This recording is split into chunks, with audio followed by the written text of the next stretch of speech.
I'm going to send you some. Hello, everyone. Welcome to the Laura Canfield Show, the Awaken to Happiness Now Global Series. Thank you so much for being here with us today, and I'm so excited. My dear friend Donna-Marie Hallessey is here with us today. First time on our show, so it's going to be lots of fun, and you're going to really enjoy Donna-Marie's energy, her wisdom, her teachings, the process we're going to do, processes, her spot-on readings. You're going to love them. And so thank you so much for being here today. We're going to be talking about the re-empowerment of you. And so really the re-empowerment of you is the only thing you need to know to co-create your life successfully, and you already have it within you. So no matter who you are or what you do in life, the only adjustment you'll ever need to support all of your personal goals is to understand how your vibration impacts your life, and only you have the power to shift it. Knowing your set point, grounding and anchoring to your own vibrational compass, and just making sure I'm hearing the background noise, but it's okay. We're going to apply a simple 3-step strategy that is a game changer to shifting your vibration in seconds. And this is also about intentionally returning you to all of your wisdom and streamlining from your own divine truth to live the full expression of your soul's essence here in this physical journey of your life. So Donna-Marie is going to explain all of that and so much more. And for those of you who don't know Donna-Marie, because she is new to our show, and I met her recently through a good friend of ours, Tarek Bibi. You all know him as well. So he actually introduced us, and I'm so glad he did. So Donna-Marie is an intuitive light worker. She's a medium and a facilitator of transformational energy healing. And her ability to connect with spirit allows access to divine light consciousness, and this includes the ascended masters, healing masters, the angelic realm, the archangels, wisdom of the ancients, high priestesses, Celtic goddesses, and the planetary support of the intergalactic, and so much more. So Donna-Marie is here with us today, and we're going to be doing some live Q&A. We're going to be doing a short process right now at the beginning, and we're going to be doing probably another process later, spot readings, etc. So I'm excited to have her here with us, and it's her birthday today as well. So I invite you to join me in welcoming Donna-Marie to the show, and also wishing her a very, very happy birthday. Welcome. Thank you, thank you, thank you, thank you. Wow, what a nice intro. So happy birthday again. And like I said, I'm so glad that you decided to share your birthday with all of us. And you know, I'm so glad that we get to share this with you. I should have brought a cake or something, but I'm trying to go off sugar a little bit. So that's good. I'm trying to be good. It's all good. I'll be so welcome. later, so it's all good. But thank you. It's an honor to be sharing this birthday with so many people. It's fun. Yes, right. So much more fun, right? Absolutely. So Donna-Marie, I know you wanted to start off by doing a process, but before we start that, I just wanted you to share a little bit about your story, how you got started into the work that you're doing, just a little bit, and then we'll go into the opening process that you wanted to do, okay? Okay. It's funny because, you know, we were talking just a little bit before this started, and I was saying to you, it's been 5 years that I'm living in this house, and in the last 5 years, it was always on my day off on Monday that I would be listening to the lives or the replays of many of the different summits. So I've kind of grown up. I've been listening to summits for the last 10 years, but grown up in the last 5 years, really listening to a lot of incredible, amazing light workers. And it certainly has lent to me. I mean, I think the more we get exposed to more talented people, it opens up different bridges. It bridges us for different things as well. You know, it opens up other portals for us. So I love that there is this place that we can all come together and share what we each do as individuals and learn from each other and grow from each other, which is, I think, the whole intention of all of this. Mm-hmm. And I used to always listen on, while I was doing my house cleaning, and I always say, you know, one day, it'll be me. And like, I'm here, and I'm like, that's why I said, I've got to do it on my birthday because it's such a big celebration for me. I'm so happy to be here. Absolutely. Yeah. Thank you. And I'm so glad we get to celebrate with you both things, both it's your birthday and you being here on our show. So, you know, it's a double celebration. It is. So I am going to just kind of briefly get everybody up to speed with who I am, because whenever I would listen to these summits, I'd always be like, okay, but what do you do? Exactly. So it's like, I don't want to go la, you know, like have the half an hour story of how I got here. I've been an intuitive all my life. I was very empathic when I was a little girl. I shut it down in my teens and kind of just not, I felt very different from everybody else. Couldn't find anybody else like me. And so I just kind of put it to the side. In my 20s, I was working as a hairstylist at the time. And ironically, here's the law of vibration, law of attraction. I was getting tons of clients that were psychics and mediums. Wow. And one medium told me one day, she goes, listen, I don't like to talk about this when I'm not working, blah, blah, blah. But the truth is, she goes, you are a medium and you have a lot of abilities, but you have no clue. And I said, well, no, actually, I do kind of know, but I haven't really tapped into it. And she says, well, something's going to happen to you. You're going to have a pivotal moment in your life. And she goes, you're going to, and it's going to become really big for you. So I was like, yeah, okay. And I had a lot of other people kind of sharing the same kind of information. So I just thought, okay, it's going to happen when it's going to happen.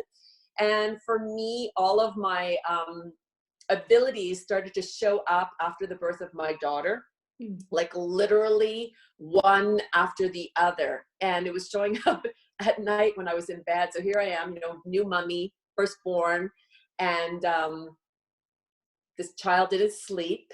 And so all these spirits and souls and things were coming at night. And I was like, oh my God, what is going on? So very fortunate that I had an incredible friend who was a medium, and she mentored me through all of the different things that were being expressed through me. She explained to me what they were, what was happening.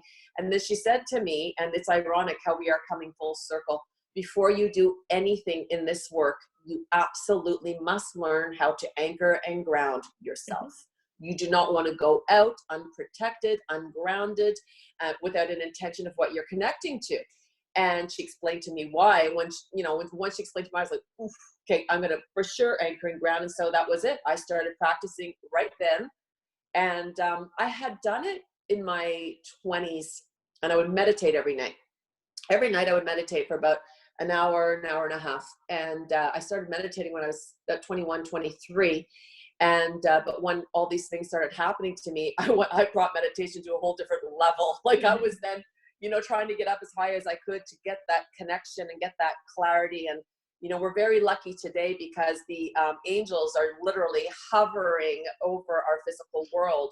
But I can tell you that 30 years ago, I'm the one that had to do the climb. So there was a lot of energy that went into trying to make my own ascension to be able to even reach them, and that they could come down low enough to reach me. So there was a lot that I learned about myself. And then, there are so many things that happened, opportunities that happened, but how I ended up becoming full-time in this practice was that there was an incident that happened with my daughter, which led me to meet this person who did tapping, Claudia Schechter. She had learned under Dawson Church, who is the one who started the tapping. And I did my first certification, second certification. Because my intuitive nature, I did it really, really well. And I was really doing this because it was facilitating something for my daughter at the same time. And what happened was, when you were doing your hours and getting your hours to get your certification, I was asking everybody, friends and this and that. And the more I was doing it, people were calling me back like a couple of weeks later going, you're not going to believe this, but I don't have that issue anymore. This isn't happening anymore. That thing's gone now. And I was like, wow, like, that's really great. Good. Left it at that. And then didn't really think of doing this as a profession whatsoever. And then a girlfriend of mine opened up a wellness center, and she said, would you come and do 1 day a week? You would really be able to help me with my clients. And so 1 day a week ended up becoming 5 days a week. And what happened was, as I was starting to use the EFT and the tapping with these clients, and I was taking it seriously, then, Spirit came in and they said, okay, now you have to let us work through you. And this is where my mediumship just went, phoom. And it was that trust, like they'd come in. And so tapping in and of itself is an amazing tool. And I think it's great because everyone can learn how to do it, and it's easy to use, prescription free, and it's very self-empowering. But when you use it with Spirit, it just takes it to a whole different dimension. And Spirit, they work in immediate time. So I love being a medium, because as a medium, they choose what they're going to channel through me. So when I'm working with a client, if they're meant to have a psychic reading, they're going to give them a psychic reading. If it's karmic, it will be karmic. If we do ancestral bloodline cleaning, they decide what's going to come through me, and then this is what comes out. So you know, when you say you're a medium, I feel like I'm a facilitator of many different energetic modalities. And it's not me that chooses them. It's spirit that says, this is what is needed. This is what we're going to bring forward through you. So that's kind of how I explain it to people. You know, I have a client like, I want you to give me a psychic reading. I'm like, well, you know, I'd We'll like see. to. We'll see. Exactly. If spirit says that's what she needs, that's what you're going to get. And if you need something else. So that's how everything started to unfold. And when I use that method with spirit, you're watching people lift and clear things that have been, you know, either problems for them their whole lives or 40 years or 30 years. And it within hours, it's over. So, Can I you know, just for add me, to it that? was, yeah. Okay, so like I said earlier, Tarek Bibi is the one that referred Donna-Marie to me, or vice versa. And when I talked with Donna-Marie, I really, you know, like I loved her energy, you know, like she's so bubbly and so full of light and so positive and everything. So, oh, I say, she's nice, I like her. So I said, yeah, absolutely, come on the show, right? And then she offered me for me to work with her, and I was like, oh, I don't know, you know, it's like, I don't have time, I'm really busy, you know, and all that wonderful stuff. But we ended up working together, and I was blown away. I mean, her work is completely different than anything else that I've experienced. And I've worked with a lot of healers. I mean, I've worked with a lot of healers. So Donna-Marie is totally different, and I was like blown away by how I'd say connected to spirit you are, and how spot on the information that you get is, and it's like, and it's in the moment, it's right there, like you're on it, you know, like it's like this, and all the processes and everything is like, wow, this was really good. It made a huge shift in the way that I look at some of my beliefs and what I'm allowing in and what I'm not allowing in and what I'm resisting, etc. It completely changed the way I look at, you know, belief systems, etc., and how I work with them now. So it was like wonderful. I just absolutely loved it. That's why it's like, Thank you. oh. Thank you. And I'm like, you know, this week has been like a little iffy. I was like, oh, I really should touch base with Donna-Marie, but I knew you were like, had stuff going on. So it's like, okay, we can wait till next week. You know, we can wait. It's okay. I'll be fine. You know, it's like, it'll be all right. But I was thinking about you, because it's like, who can I talk to that can get to the core of this right away and quickly and clear it and blah, blah, blah, right? Because I can see it coming up, and sometimes we can't always do our own work, you know? Sometimes we need somebody else, right? So for me, I was thinking of you, but I know right now this week has not been good. But I just want to share that with everybody, because, you know, when I you know, I do work with a lot of healers, but you know, I have to say Donna-Marie is, you know, was amazing and totally different. So if you get a chance to work with her, I would definitely do it. You will not regret it. It'll be like, I don't know. So that's all I gotta say. It's like, it was really good. So she wanted me to do a testimonial. I was like, I'm so bad at writing testimonial stuff. You know, I was like, I'll try. You know. I love it. You're so cute. I will one day write one when I have a few minutes to put my thoughts it's together. All good. It's all good. It's all good. It's all good. I appreciate that. Was a beautiful testimonial right there. So thank you. And Donna-Marie is Canadian, in case you guys didn't know. So, you know, I always love my Canadian family, and you know, us healers out of Canada are amazing. So, you know, there's a lot. There's not as many. Through the woodwork. Yeah, there's not that many. There's few, handful. You know, Eagle Song Women right there. She's one of them as well. Okay. I never even think of that. Like when somebody's coming on, I don't even think about where they're from. I just, you know, I'm just listening. So, and the irony, you know, we're Canadian, but really, you know, we're all spirits. I know, exactly. I just live in Canada. Exactly. Right? Yeah, exactly. All right. So I know you wanted to do a process to clear up everybody's energy field first before we go into the call more deeply. So let's start. Let's do it. Okay. So what I'm going to do is I'm just going to share very briefly, every time I see a client, I will always do a 20-minute meditation prior to them showing up for the session, whether it be via Skype or in person. And what I do is I connect with their team of light workers so that I have all the information that I need to serve and support them in the time that we're going to be together. When I was doing my setup, because I always do an alignment before I start any kind of energetic work, today, prior to this interview, they were saying, well, we actually want you to do it a little bit differently because everybody's very tired. People are really tired. And there's been a lot of, you know, let's not, poor Mercury retrograde. I feel bad for poor Mercury retrogrades, you know, it's like got a bad rap. And I don't want to blame it on that, but because there's been a multitude of energetic things that have nothing to do with Mercury retrograde. Yeah. But the reality is that we are being bombarded energetically, like through the roof. And you don't have to be a medium or a psychic or a clairvoyant to be picking this up and feeling it.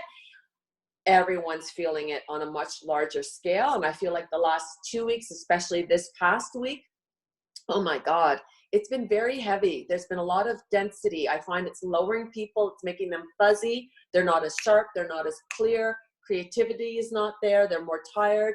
Or they have to find more energy to give them the get up and go. So they're saying, you know what? Because I always do like a little thing and they're like, let's just raise everybody up vibrationally and kind of let's clear out all of that fog. So I'm just going to do work with spirit to just do a little cleanup for everybody on the call and just letting everybody know who's on the replay of the call that this is vibrational energy, which, as you know, it's always in movement. So whomever is meant to hear it, when they hear it, it's going to resonate for them in the way that it's going to serve. Okay. When I work one-on-one, I always ask for their permission that everyone receive for the greater good, meaning that works within the confines of what they're capable of receiving. We don't want to take them outside of their comfort zone. So it enables and allows for the lightness to clear them up. So I'm going to do just a quick little prayer. And all I do breath work for every single program that I do. Breath work is incredibly important. You know, if you think it's the first thing you do when you're born and it's the last thing you do when you're born. And so moving into yourself is always through the breath. So I'm going to just ask everybody right now, if you can have your feet on the ground, that would be great. But if you don't, it's not the end of the world. If you're comfy and you're on your couch and your feet are up, by all means, the more comfortable you are, the softer you are, the more you're able to receive. So what's really important is that you're just going to allow for the expansion in your lungs so that you can let the energy come in. And the more we can take in, of course, then the more we can release. So this is where we like to shift vibrationally.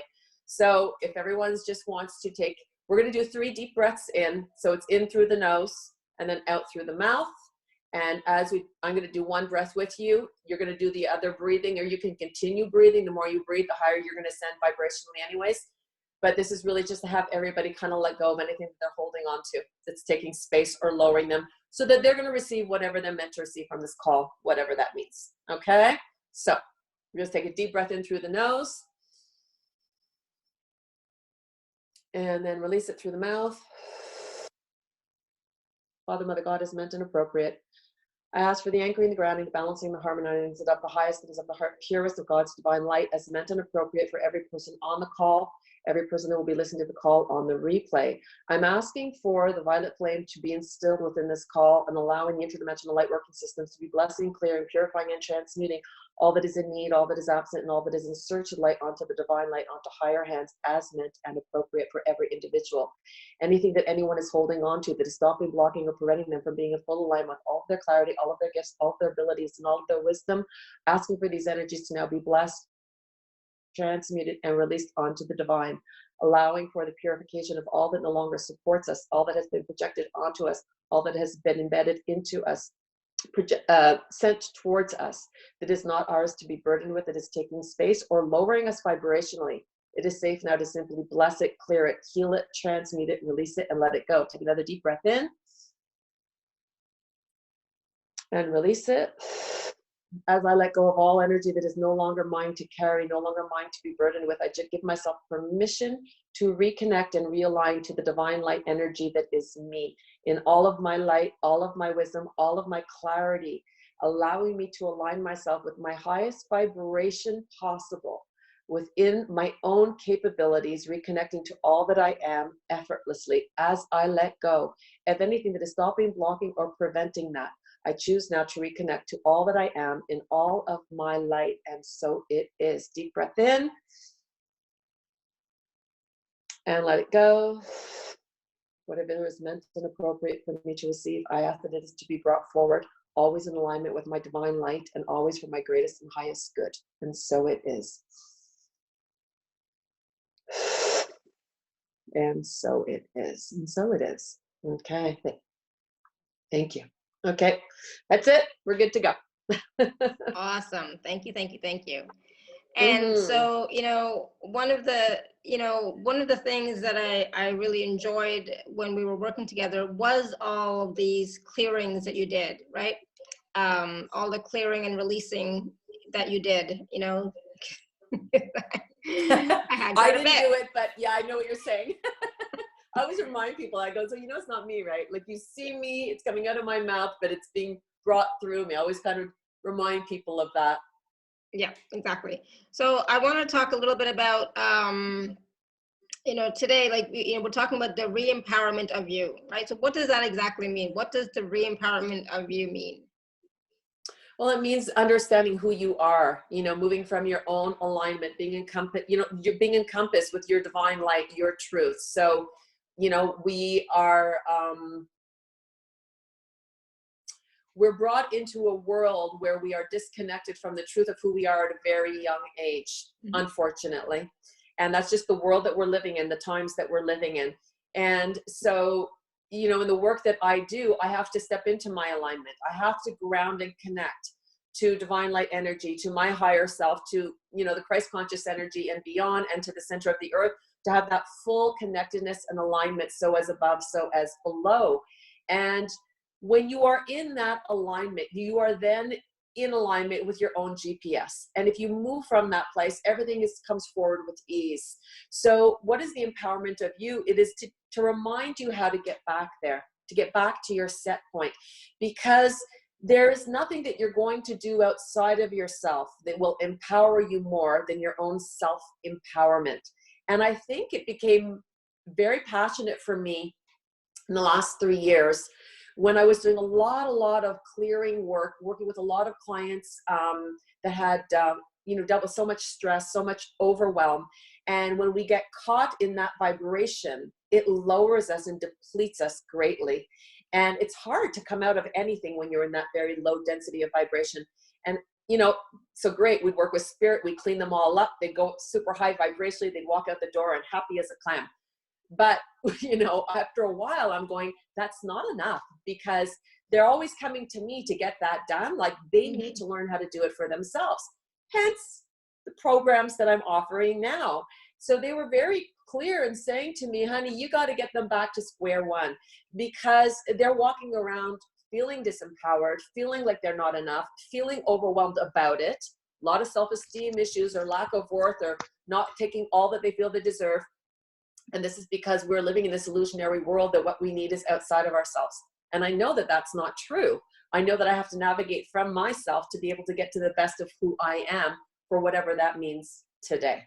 And it's to help everybody understand that's as simple as that. It's just knowing who you are, moving from your own place where you're connected to your gifts, you're connected to your creativity, you're connected to your abilities, and you move and streamline from that place of awareness. Because when you're tapped in, you have every resource that you could ever possibly need, and it belongs to you. So it's like, this for me was like, I wanted to re-educate people that, there's nothing missing in you. There is nothing lacking in you. What you don't understand is how to go and cultivate it. You don't know how to retrieve it, but you have it. You own it. It belongs to you. You're born with it. You came in with an intention with it. There's something to be expressed through the lifetime that you're here. So it's just, I want to, put them back in their navigational, put them back in their alignment, so that once you hand that power back to them, that's not me giving them power. I'm returning them to their own power. But it's from that place, then they're in their own self-navigation. And it's kind of making people understand that you have everything you need. Yeah. And if you're not living everything that you should be living, it's because you're not in alignment. But if you are in alignment, everything else will unfold. So it's kind of bringing everybody back to the ABCs and the 1, 2, 3s. And it's so simple. Grounding is so simple, but it is a game changer, because if you are not aware of your vibrational alignment, it's like driving with your eyes closed. Who does that? But it's got that same lack of direction. Yeah, I feel like I do that sometimes. You know, I feel like I'm driving with my eyes closed. You know, there's a blindfold, you know, around my eyes. You know, that's what it feels Yeah. sometimes. You know. Yeah. So, so I know we're going to talk about a 3-step strategy, right? That is, you know, say game changer to shift our vibration in seconds. And is that something that we would be wanting to do on a daily basis, or like more than once a day? You know, once you start doing it, you see that you need it almost every 5 minutes. Mm-hmm. Because it's to help. Here's the thing, like everything that I do, all the programs that I do, it's to educate people on energy, on their vibration.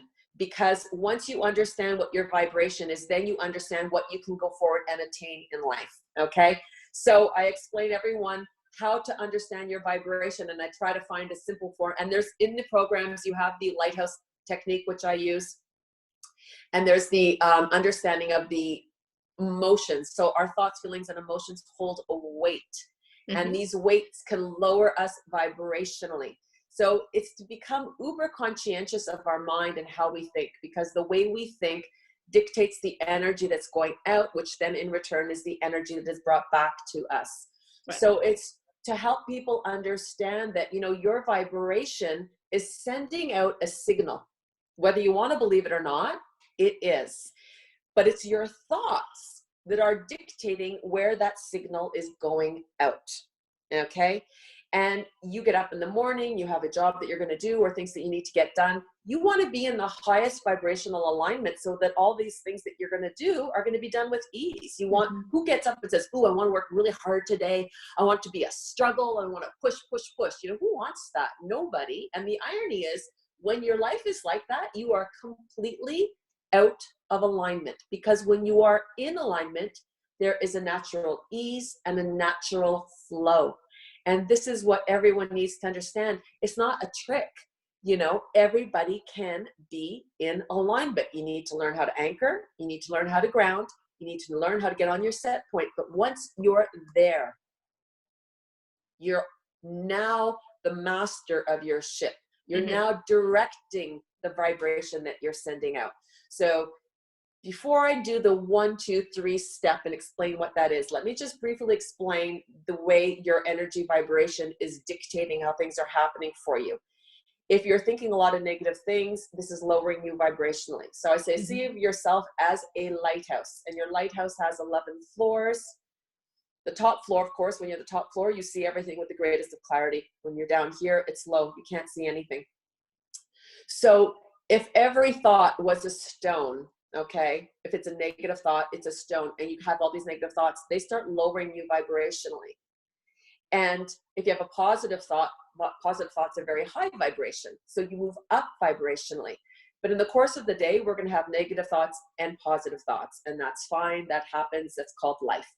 It's to learn how to gestate this information, because it's going to affect you vibrationally. So let's say you know how to anchor and ground. You get up in the morning, you're aligned, you're in your set point, and everything should just run along smoothly. But then something happens, and now you've been vibrationally ticked off. Something happens, you're mad and you're upset. So this 1, 2, 3 is about giving yourself permission. And it's this easy, actually. It's a 3-step process where 1, you acknowledge what just happened, what just made you upset. And then you allow your heart to own its feelings. We are always pushing ourselves down, like say, no, I'm not going to deal with this right now. So this just pissed me off. Okay, what pissed you off? This, I'm really upset at him. Why? Because I never feel heard. I never feel respected. Okay, what do you want to do? Let it go. And you breathe it out.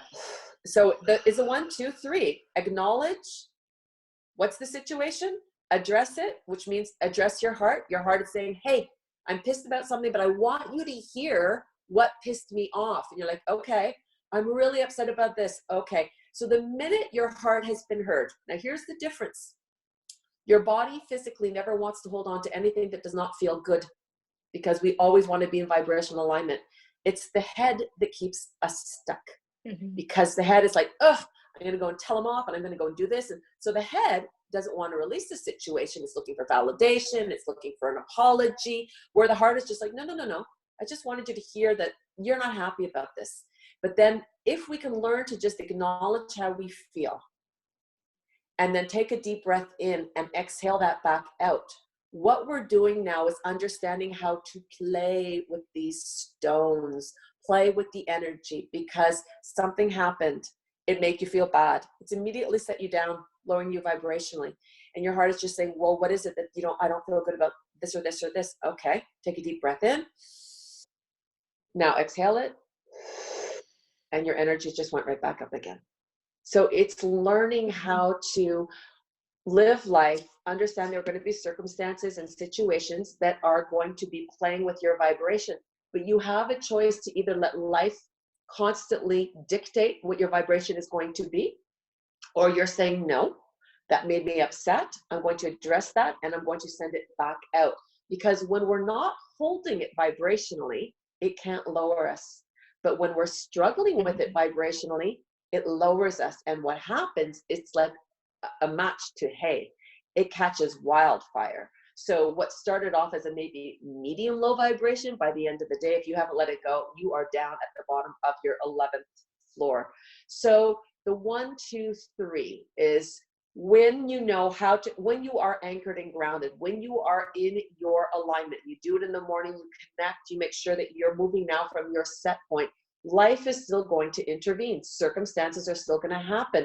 It's for you to take that minute. And I always say, just take a deep breath in before you think, before you react, or before you speak. Take a breath in and then say, what is it? It's that. Okay. How is it making you feel? Like this. And now what do you want to do? Let it go. Mm-hmm. And that's the 1, 2, 3. Acknowledge, address, release it. And release it. It is through the exhalation. We actually physically have to move that energy out of our physical form so that it's not playing with our vibration. You're shifting. Yeah. Yeah. And as we shift it out, you take another minute, you take another breath, and you're going, I feel okay. So this is where you learn that you are always holding the reins. It's always within your control, You always have control. You just have to look at it, look at the situation, release what's not serving you, get back into your alignment, and move on with your day. But what happens is that when we're not in alignment and we're congested, worried, stressed, overwhelmed, the two things that we need to get through the course of our day, to do any work or anything that we're setting an intention to, we need clarity to navigate through it, and we need creativity to be able to go like that through it. And if you don't have those two things, your day is going to be a lot more difficult to move through. So, you take 10 minutes in the morning and you get yourself on your set point and you go into your alignment. And let me tell you, alignment is a practice thing. It's like if you go to a gym and you say, well, I've been going for a week and, I got to tell you, I'm not seeing a difference. You're like, yeah, okay. But get back to me in 6 months and you'll see and you'll feel, and there'll be a ton of differences, right? So this is a practice where it is, as you do it and as you do it, it becomes. But there are all these little tools that you can use to give yourself the understanding that instead of thinking that we're at the mercy of life, because we're not, we have always the control and the ability to take any situation, look at it, and then send it back out vibrationally. And this is what allows us to keep the momentum that we want to keep in order to move through our life with more ease. So that 1, 2, 3, how many times you're going to use it in a day, dependent on how many times life sends you a little curveball and throws you off, because we get thrown off our alignment. We do. Yeah. I do. Absolutely. Everybody does. And it's to just see it, acknowledge it. And it's always the heart that just wants you to say, are you listening? Are you hearing yourself? Did you see that she just made you feel bad, or she's doing this on purpose? Like, do you get that? And you're going, yeah, I do. Okay, let it go. And then we're not carrying it. So it's not playing with us anymore. And this is where we all have 100% ability to take care of ourselves, which means we're taking care of our energy, which means we're taking care of our vibration, which means we're allowing now our vibration to be in the alignment where all these good things that we want to facilitate with ease, we can. I feel like we've been living this belief system that we aren't empowered. or that you're going to have to come to somebody like me or yourself where we have power moving through us to assist that person. And yes, we do. And that's a wonderful thing. But I think the more important thing to understand is that you have access to that power for yourself. And if taught how to use it, you're going to facilitate that same awareness, that same understanding, and that same ease and fluidity. And it is there for everyone, not for some, but for everyone. And that is the message that I want to reach to everybody, to have them understand that they have already everything they need. They need to return into themselves and cultivate from there. Because I promise that if you do, from that place, everything else unfolds. And it is as simple as that. And that's the truth of it, is it's simple. It's not complicated. There's no magic trick. It's just stepping into your alignment, your awareness, and your connectedness is everything you need to succeed in all other areas of your life, because the doors open, the opportunities start to happen, the connections start to take place because you're in alignment. And it's been so clear to me through my practice. And then they're, you know, my spirit team about 2 years ago, they're like, okay, we're going to get you to start talking. We're going to get you to start talking. I'm like, what are you talking about? Talk all day. And they're like, no, talking. Like, we're going to get you out there now. So then I was like, okay, when, not yet. You're almost there. But they were refining me. They were making sure that I saw, that I understood, that I, you know, that it was very clear so that I could repeat it with ease, so that it's understood with ease. And this is where I want people, I'm laughing because they're going, she is shifting and shifting and shifting. I know, right? I was like, oh my goodness. I'm like yawning like crazy. Well, I swear I'm not tired. Well, we asked for them to lift and shift, so they're doing their job. We did. And I did have stuff going on. So I, you know, just did that 3-step process while you were talking. They're clearing it. Yeah. And it's to kind of just, you know, use it every time you see something come up. Every time there's a situation where you feel like you're thrown off the rails, that's okay. I always say, you know, if you go on a highway, there's always the side road. You know, you can always yield and get off and then get back on again. You know, there's a service road for a reason. So, okay, you were on your highway, you got onto the service road, but guess what? Go another quarter mile and get right back up on your highway again. It's to take that minute, take that breath, allow for the acknowledgement, allow for your heart to be heard, and then allow for the release. It takes 3 seconds to do, but it is a game changer in putting you back on your set point and getting back into your alignment. And the thing is, you have to use the tools. You have to use the processes. You know, you can't just think about it. But I mean, the more you do it, the more you do it automatically, and it becomes an automatic set point. This is where I explain it when I'm working one-on-one with clients. I say, you know, it's all sounding new to you right now, and it sounds like a lot of things to remember, but as you do it repetitively, it's going to be like this. So I use always the driving as an example. You know, when you first started learning driver's ed, you know, there was all this information to read about signs and roads and this and that, and then you have to learn everything about the car. You know, you get in that car and you'd be like, you know, left, right. You had so many things in your head. You're like, shit, you know, do I put my foot on the gas, or I'm scared, you know? And now you get in the car and you do your grocery list and you're talking to somebody on the phone. You know, we're on Bluetooth now. You're singing on the song. You're parking the car in the driveway. You don't even remember how you got there. You're an autopilot. And I said, it's the same thing. Once you've done it, it will come into autopilot. And the beautiful thing is, it comes very, very quickly because it's your innate nature to be in alignment. We're born to be in alignment. So it doesn't take long for that autopilot to click in. But, you know, you got to do it to get there, you know? It's like, I want to go to China. Okay. You don't just walk into an airport and go, China. You know, you got to get a ticket. You got to get on the plane that says China. You know, there's a format to go through. I wouldn't go right now. Just saying. I wouldn't go right now. No.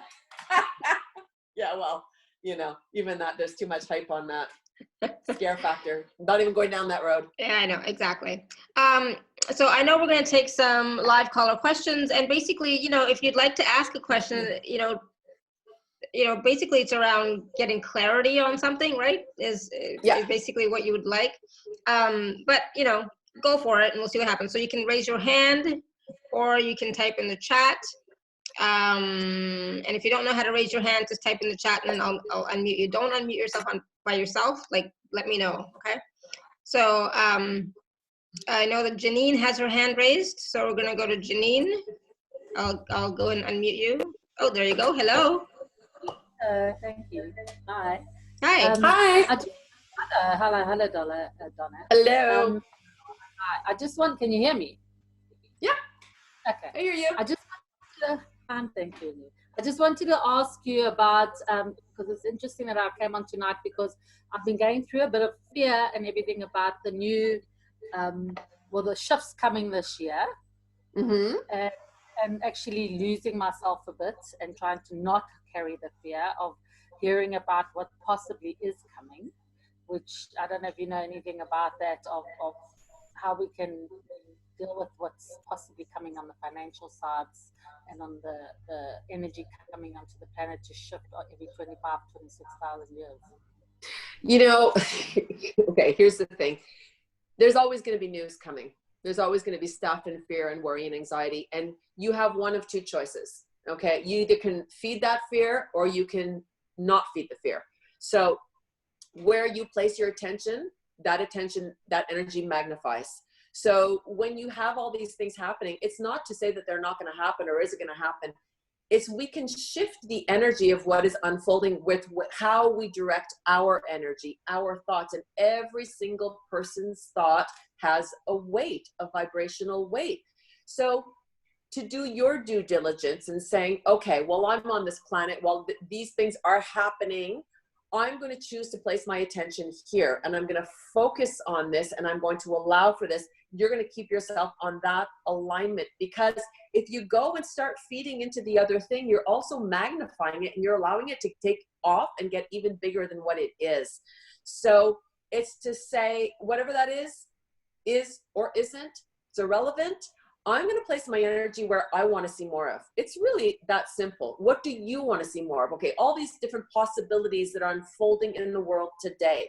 What would you like to see in the world? Where would you like to support the energy of that? Because it's where we set our intention that creates more. So it's to start choosing what you want to see in the world. Because you know what? The reality is we all see things differently. We all have our own perspective.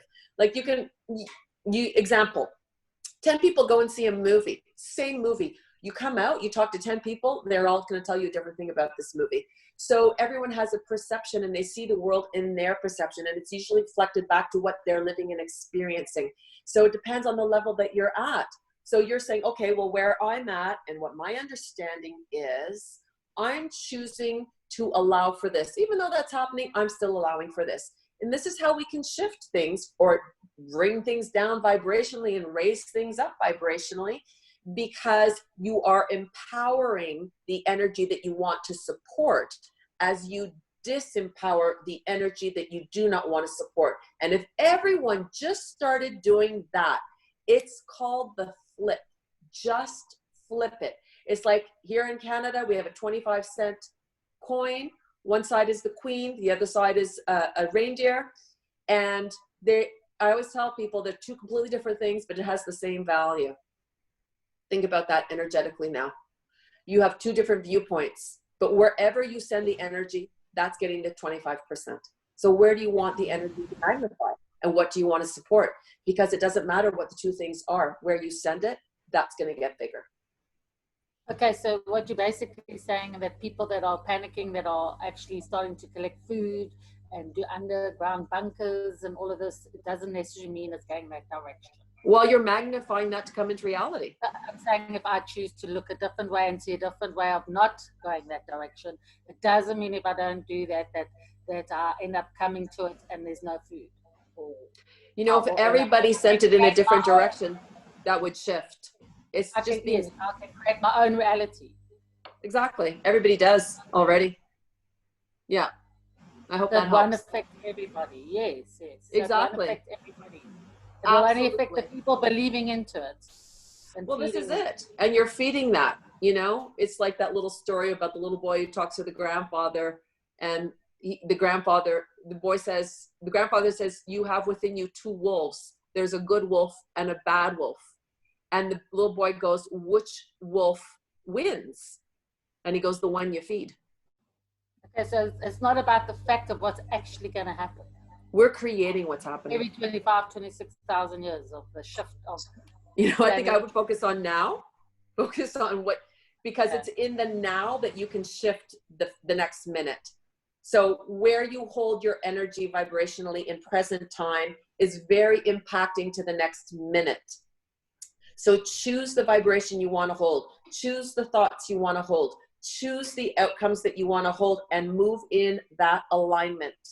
That's your vibrational impact to what is happening globally speaking. And if everybody did that, we would be shifting the vibrational line. We shift it anyways, but it's to have everyone understand that their thoughts have an impact on every single outcome, because they do. Okay, thank you very much. You're very welcome. Thank you, Janine. All right, we're gonna go, to somebody else, 1 second here. So I'm just going back to the Q&A. There's a lot of questions in the Q&A.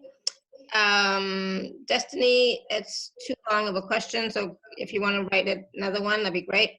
Sandra says, I would love to get back my self-empowerment. I'm going through a rough patch. Work and money are big issues right now. Can you please help me clear, release, heal, whatever is getting me stuck? Okay, so she's going through what, she says? A rough patch. Work and money are big issues. Okay.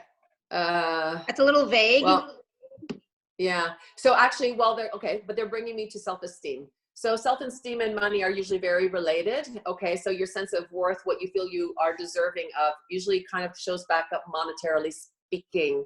So they're saying right now, she first needs to look at her self-esteem, her self-worth, and see the value of who she is and what she's bringing. So whatever her work is, I don't know what her work is, but whatever she's doing, she needs to see what she's bringing in terms of value. And then I'm almost feeling like she's not making enough money, or the money she feels is not, it's not vindicating what she's doing. So whatever it is she's doing for her work, I don't feel like she's getting the monetary return. Do you understand? And it's almost making her feel like it's not worth it. It's not worth it. This is what's coming through for her. And then she feels like, I'm not worth it. Like I'm not being seen for my value. I'm being undervalued. I'm not making enough money. But it's her own limited thoughts that are. She's an energy healer. Oh God. What does she do? That's all she wrote. Energy healer. Okay, because there's lots of different modalities. Mm-hmm. You know, I wouldn't be working on anybody right now, personally speaking, until she gets herself very square on who she is, because you want to be EFT, biocoding, cellular memory, crystals. Okay. They're actually showing me the crystals. I feel like she's very tapped in. So she didn't say intuitive, but I feel like she's very intuitive with crystals. I don't know if she studied crystals or she's using crystals, but I almost feel like she has an intuitive nature to vibrationally hear the energy, and like she could say, oh, with this client, she needs this crystal. With that client, she needs that. She's good at that. She picks it up naturally. This is her own, her self-esteem is her block. She needs to see her value and her worth. She's not seeing all of her. What is her name again? Sandra. Oh, okay. This is going to, sorry, but it's going to her upbringing. And she wasn't seen in her true light. They're bringing in her father. So I don't know if there's an issue with her father, but they're bringing in this kind of like, had to do well on their terms, the way they saw me doing well, not the way I felt. There's an issue there. And there's an issue with money also that's coming from her upbringing as well. Definitely her father is, there's the energy that's playing with that as well.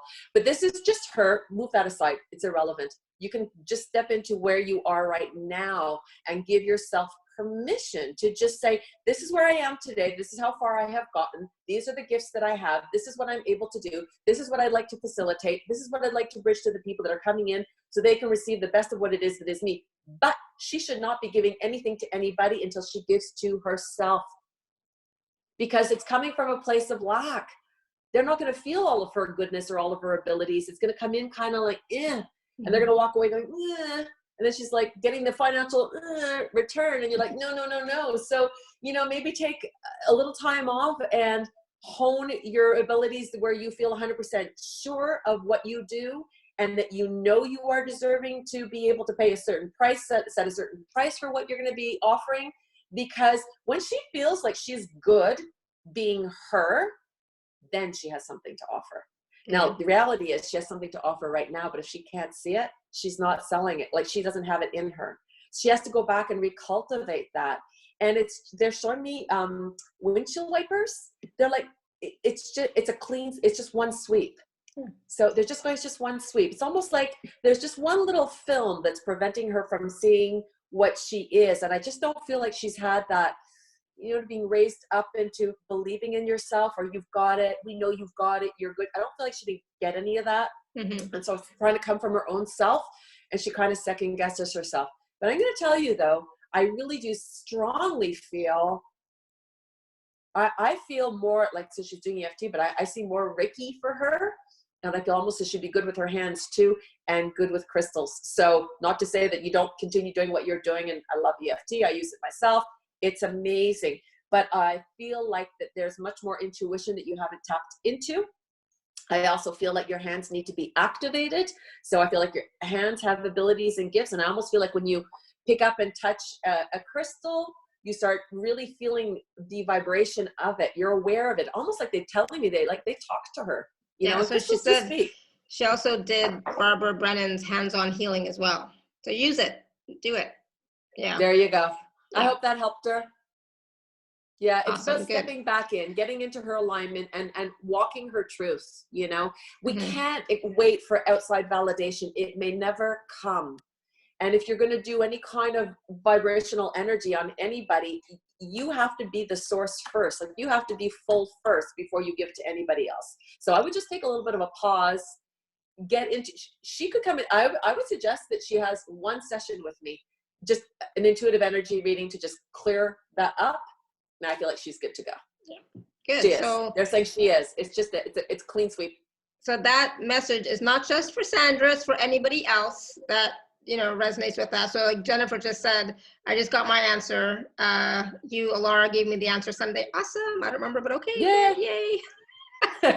So please That's listen. the way it works. Yeah, but please listen to every message, okay? Because some of it's going to resonate for you. I mean, as I'm listening to Donna-Marie, I know some of that resonates for Mina as well, okay? But you can ask your question in a minute. 1 second. Let me just go back up to, so Sandra said, thank you very much. Karen's question might be a little vague, but we'll go for it. What's next for me? Just recently quit a bad job. That's it? That's it. Just recently quit a bad job. Yeah, What's next for me? What does she want? She can't come on live? She said, no need to go on air. Oh, well, they just said, what does she want? So either she hasn't been giving herself permission to have what she wants, or she doesn't think she can have what she wants. So she's been settling for something that seems good enough, or the pay is good, or the, I get all these other things that are the perks, but it's not what I want. So they're saying she has to choose what she wants. Of course, it's important that we work from our passion, because that's what brings us the highest return in value, like in money, monetary return. So if you're going to do a job to create money, this is for anybody. I would say do something that you're passionate about. Work should not feel like work. It should feel like an extension of who you are. So I would say to her then, look at who you are, look at what your gifts are, look at what you feel are just natural for you, because those are the things that you're born to be doing, and then move from there, because that is going to bring you all of your happiness, because it's already what you're meant to, it's already what you are. Don't go learn something other than yourself. Learn yourself. Pull from your own wisdom, from your own gifts, So I feel like she needs to choose for her. So maybe she's chosen for other reasons. Maybe there have been I feel like there's responsibilities. And so she chose because of responsibilities. That's a feel coming through for me. So like, I need the money for this and for that. And this, like, there's other things that she needs to do. But now they're saying that if she really does choose for herself, she'll end up making more money. It has to be something that she wants, and it needs to be something that she's passionate about. Yeah. So, and that's a question you have to ask yourself. What do I want? What would be joyful for me? Right? Because until you know that, it doesn't matter what anybody says. I mean, we could all say, why don't you try this one? But if it doesn't resonate with you, if it's not something that you really want, it's not gonna resonate, right? And this is where all these questions, sorry, I'm interrupting you, but come back to this. the very beginning of why I'm doing what I'm doing. Because if you're not in alignment, you don't know. Yeah. Yeah. Get into your alignment, step in, anchor ground, connect to you, and you start showing yourself what you are. You get these inklings, these things start to happen. I mean, it's a natural unfolding. So if you're really that far out, step back in, and it will reveal itself to you. Absolutely will. So there's a question from Diane, and it's a simple type of question, but I'm a new light worker and not clear on which avenue to take, whether I work with animals or humans or both. So Donna-Marie is going to say what brings you joy, what lights up your passion, etc. But I'll let Donna-Marie say. They're showing me animals. I feel like animals she has a much stronger connection with, and I don't, not to say anything bad about humans, but I feel like she doesn't have as much patience for humans, but she has much more patience for animals. And I feel like, I don't know where she is in her life, but I feel like she feels one-on-one with animals, like mutual respect, mutual understanding. She doesn't have to prove anything. She doesn't have to show up in any other way other than herself. Whereas I feel if she worked with people, she almost feels like she has to be a little more refined. She has to put more polish on. And she just kind of wants to stand in her authenticity. With animals, they don't care. There's this, I feel like, self-image. So they don't care what I look like. They don't care how I dress. They're ready to work with me one-on-one for who I am. This is where they're kind of making me feel there's a difference there. And I also feel like she likes the company of animals better than people. They keep showing me patience. So I don't feel that she has the patience, as much patience. I'm not saying she couldn't work with people. They're saying she has a lot of patience for animals. And I feel like very empathic. So I do feel, especially they're showing me actually one dog in particular. So I don't know if she has a dog or there's a dog that was close to her, but they're showing me one dog in particular she has a very strong connection to. And yeah, like she's new. She needs to there's more for her to learn about herself. They're bringing me Atlantean energy. And Atlantean energy, a lot of people who lived at that time were very, very connected to animals. There was a lot of clairvoyance and telepathy with animals, and they're kind of showing me she has that ability, almost like she could read their minds, or not read their minds, but feel what they need emotionally. She needs to take more courses though. Like I feel like she's just kind of stepping into it, but there's more refinement that she needs. She's kind of just like, let's see, but she hasn't come all the way through the door. And I feel like there's more education. She needs to school herself a little bit more before she starts doing anything. But once she does, I feel like the path is going to be made very clear. To me, it feels like it's animals. But, she could say, nope, and I'm doing people, and then she would change that direction. But she's allowed to do that, Awesome. All right, so we're going to go to Mina. So let us know how that resonates with you, Diane. Okay. So Mina had a question. She is a EFT. She works with EFT, and her question is how to move forward with EFT and energy work. What's the next move? Does she have any energetic capacities like clairvoyance and mediumship, psychic abilities? She's starting to be more intuitive. That much I do know. Okay. And she so what is her question again? My question is how to move forward with EFT and energy work. What's the next move? What is that what she's doing full time right now? A part-time. She's doing a part-time. Okay. What's her name? Mina.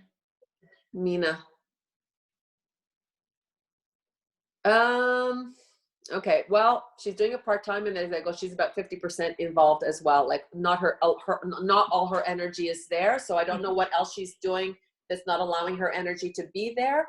So they're saying that she would have to energetically be more invested for her to start seeing some kind of growth with it.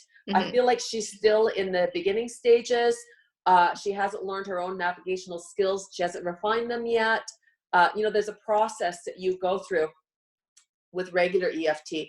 Yeah. Fortunately, when you work through spirit, they kind of go, they move that completely out of the way and go right to the core of the problem and expose it immediately. So, and I love that, because why wait when you can know right away? Why drag it out if you can heal it and clear it now?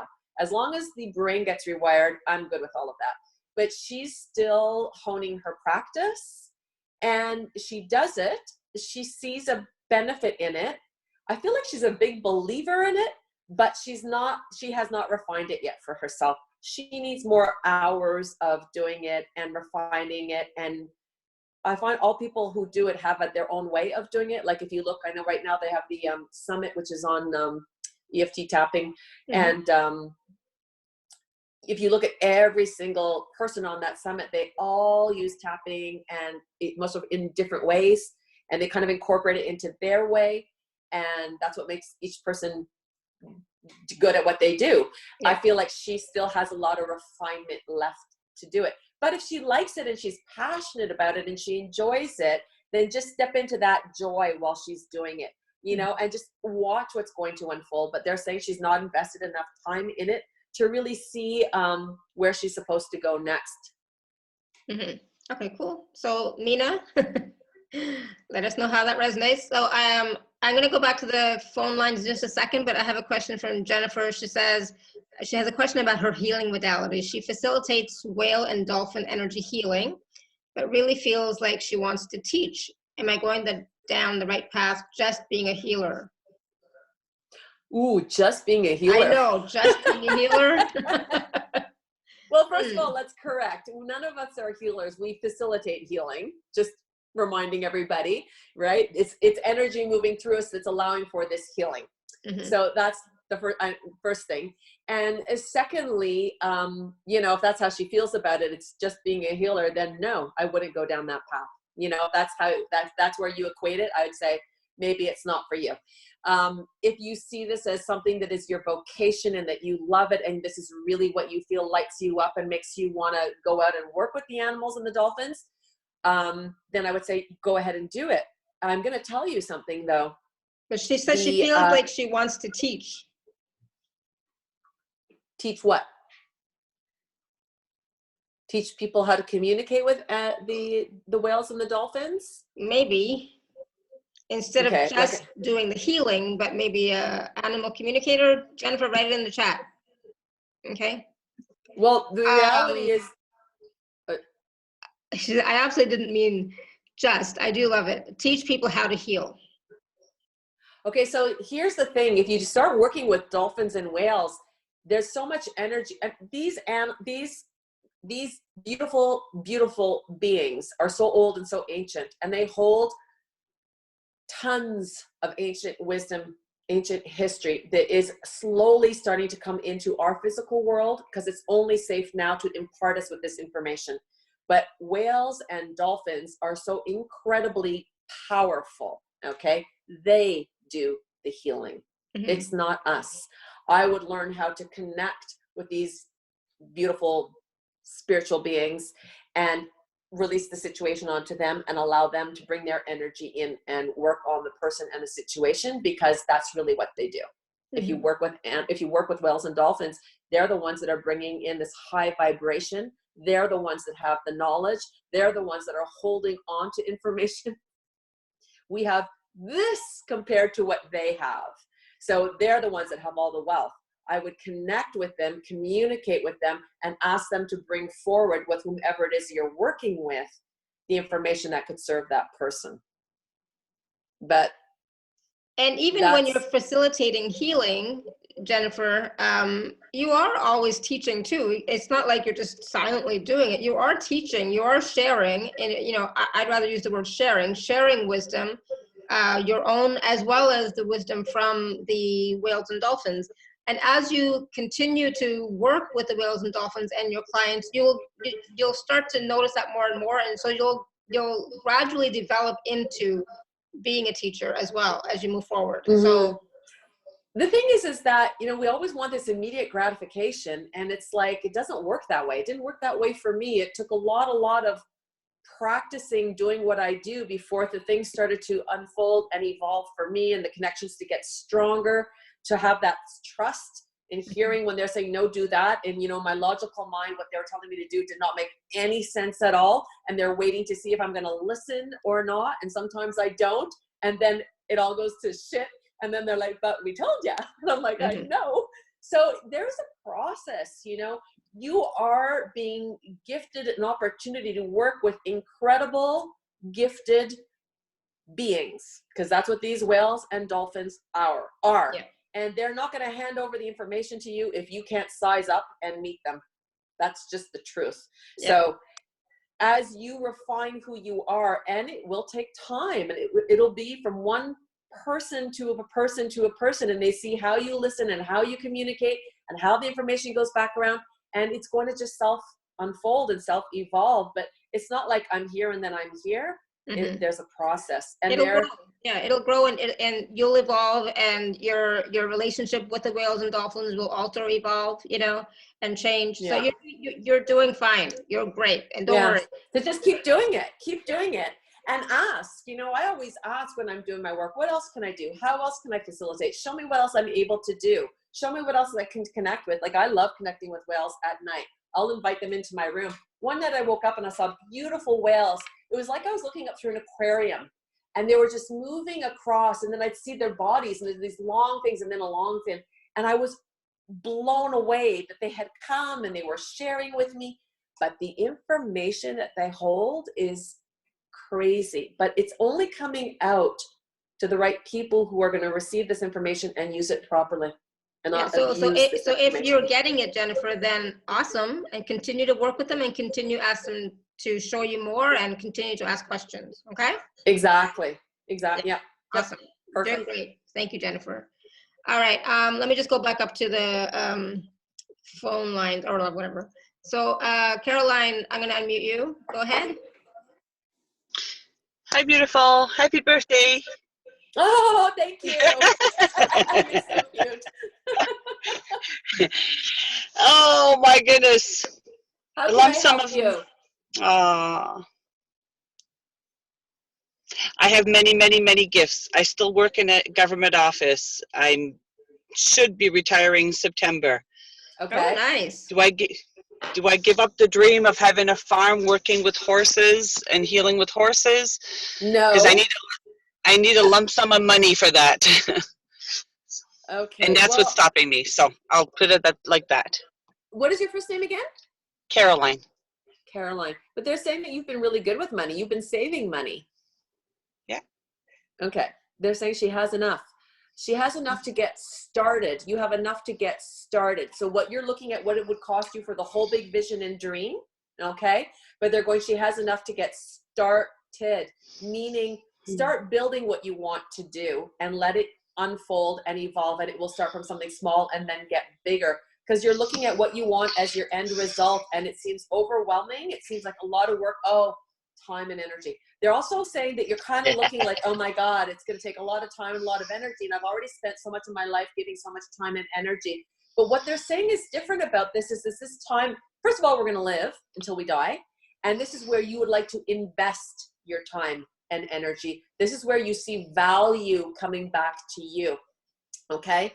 So they're going that if you step into it with that mentality, you're not going to feel overwhelmed. It's not going to feel like it's too much for you to do. They're not showing me any issues with money whatsoever, actually.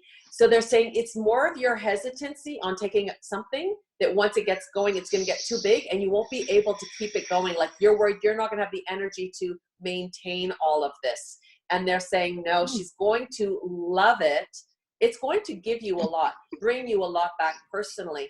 And I feel like you're ready to go. So whatever, like they're saying, start small first, just like get your idea, get a little space, start with a few animals and let it grow. And then when more money comes in, let it, I'm seeing children and I'm seeing horses for therapy. So were you thinking of using horses for children that are autistic or have learning disabilities? This is what is going to happen. I haven't thought of children for that, but definitely for horses and healing humans. Well, children are humans, and I see it with kids with disabilities. I actually see a summer camp, and I see a lot of teenagers, so young guys, young girls, that they're between the ages of 18 to 24, and they're kind of running the camp. And then this is like a summer camp program. Wow. Wow. And I see like you have like a therapist, and you have It's funny because I feel like part of it is like there's going to be either a place for horses, a therapy for a horse camp for horses. Like either you're going to take horses that come in and it's their place to kind of finish their years, and then you're going to start using some of them for service. But I see young children, and they're like around the ages of 5, 6, 7, 8, 9, 10. It kind of stops at 10, and it's children that are learning to just get on the horse and start feeling the energy of the horse and feeling there's a whole self-empowerment thing that's coming through. This is actually going to be big. They're going, don't tell her that. But you're starting off with an idea, but I feel like there's much, much more that's meant to come from this idea. And you have, just gonna let you know, an incredibly huge heart. You're very, very maternal. You've got a grandmother energy about you. And having children all around you really would make you feel so young and so vibrant. And they're saying just the two different lifestyles of what you're living now, what you would be going to live. What you would be going to live is really in alignment with who you are. You're a very loving person. You have a very big heart, but you want to feel like you are in service in some way. They go, she is in her work. So whatever you're doing, I feel like you're well respected and that you've done it for a long time and that you are well seen. So there's a big respect thing for you. Like, I feel like everybody freaking loves you. Like, I don't think anyone does not like you. And you're just kind. You're kind. But you are like this, though. There's this kind of due diligence in you. Like, you know how to get things done. You make sure work gets done. So there's a lot of tenacity. I'm going to do it till it's finished. And so this is a very strong strength in you. But let me tell you, once you start investing in something that you are passionate about, that makes your heart light up, and I do see the farm. Where do you live? Close to Toronto, Ontario.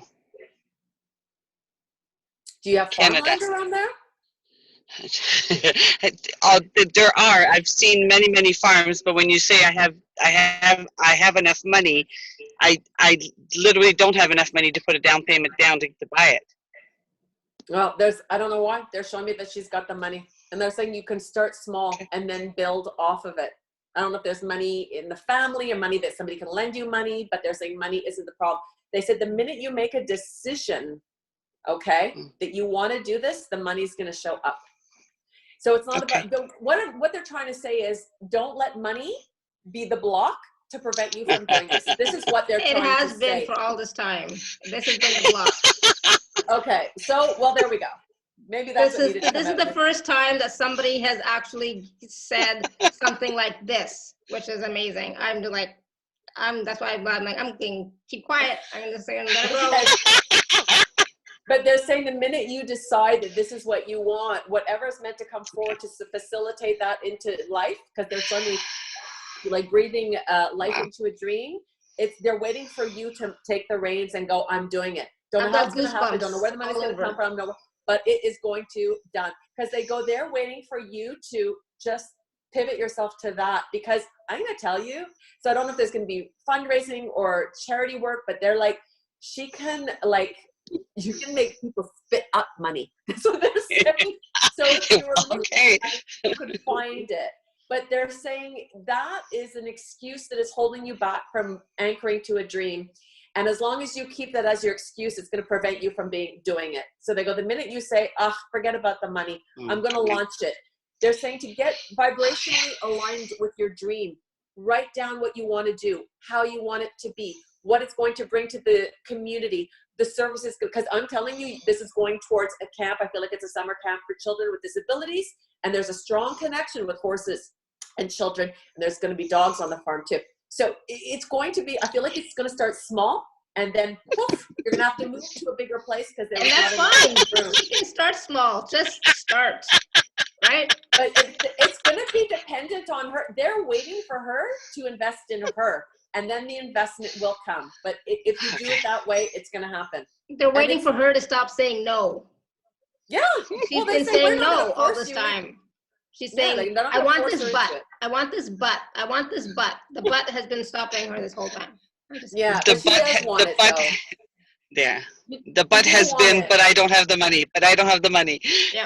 Yeah. So if we removed that, and let's just say we handed you $5 million to get it started, when would you start it? Tomorrow. Then I'd start it tomorrow. That's what I do. You better start it Because tomorrow. the universe will Caroline. conspire to support that. March 5th. All right. This is on record. Okay. We're live. No, I'm not joking. You know. I'm not joking. That's how the universe works. We think we have to wait for the outcome to show up, and then we're going to jump on board, and it's the other way around.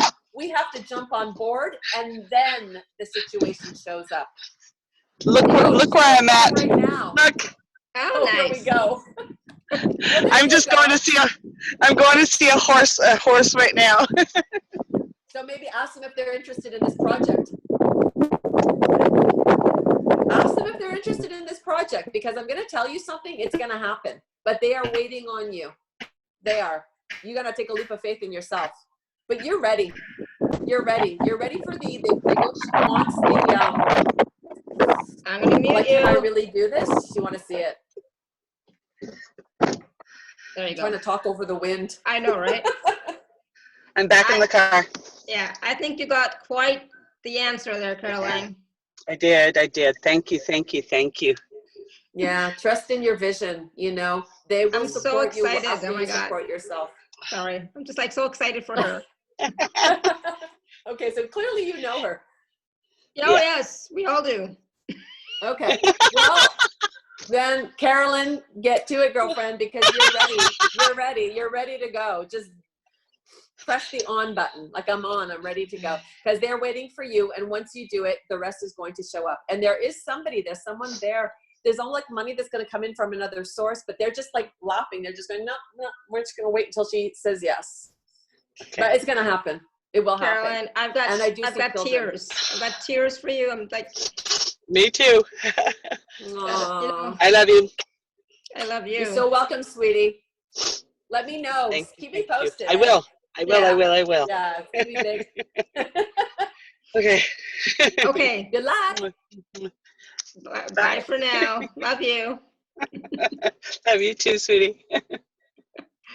Oh my goodness. You know, it's like one of those things where you've seen a person, you know, ask the same questions over and over again, and today they finally get the answer that they've been looking for all this time, you know, or needed to hear or whatever, you know. It's like, mind blown, you know. But like, you know, I'm going to say something though, Alara, because this is so true for every single person, you know, and I've learned it so many times through my own experiences. They go, we're just waiting for you to jump. Once you jump, then we're going to show you the net. But it's to have faith in ourselves, you know. They can't give us that. That comes from us. Yeah. And I can tell you, I was tested time and time again. You know, every time I do something different, I'd be like, can I do this? And they're like, yeah. And then I'm like, no, but like, really though, can I do this? And they're like, yeah, but just go do it. And then, you know, you're going and you're doing something. You're like going, oh, like, you guys better freaking come through, because you said I could, and now I'm here, and now we got to do it. So you better show up. So they're like, well, you were always here. But it's that learning that trust, you know, and it's the opposite way. We think that when the thing shows up, then we can go ahead and go forward. And it's the other way around. Go forward, and then it will show up. It is that leap of faith in ourselves where we're saying to the universe, I know what I can do. Just show me, help me, guide me along. And then we go forward. Boom. Why? Because it's that vibrational alignment, you know. Now we say, I know it's going to work. I don't know how it's going to work. I don't know where the money's going to come from. I don't know what's going to happen. But if I choose to set my alignment for this to be the final outcome, and I'm not going to steer from my path, I'm going to work on towards that. Watch everything else align up with it. Why? Because that's what you've chosen to place your energy on. But if it's over here where there's still not enough money, there's not enough money, well, what's going to happen? There's always going to not be enough money, because that's where her energy is. They're just going, just shift it, stay there just long enough till something shows up, and then boom. That's how it works. That's how energy works. That's how it works. To get that pattern of trust going. And, you know, it's like, I can say it now. I sound all cool about it, but it, you know, didn't start off like that for me either. Just so we're clear. Yeah, but that is how it works. Through my own education. Awesome. Thank you. Yeah. All right. So we're going to take a few more questions in just a second. I just really quickly want to go over the special offers that Donna-Marie has for us, because, like, you know, We've like gone past that time when we usually do it.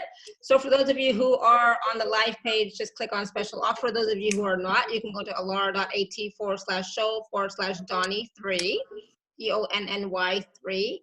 So Donna-Marie, there are 3 special offers, A, B, and C. Do you want to talk about them? Do you need to see them? Or? I don't even have them in front of me.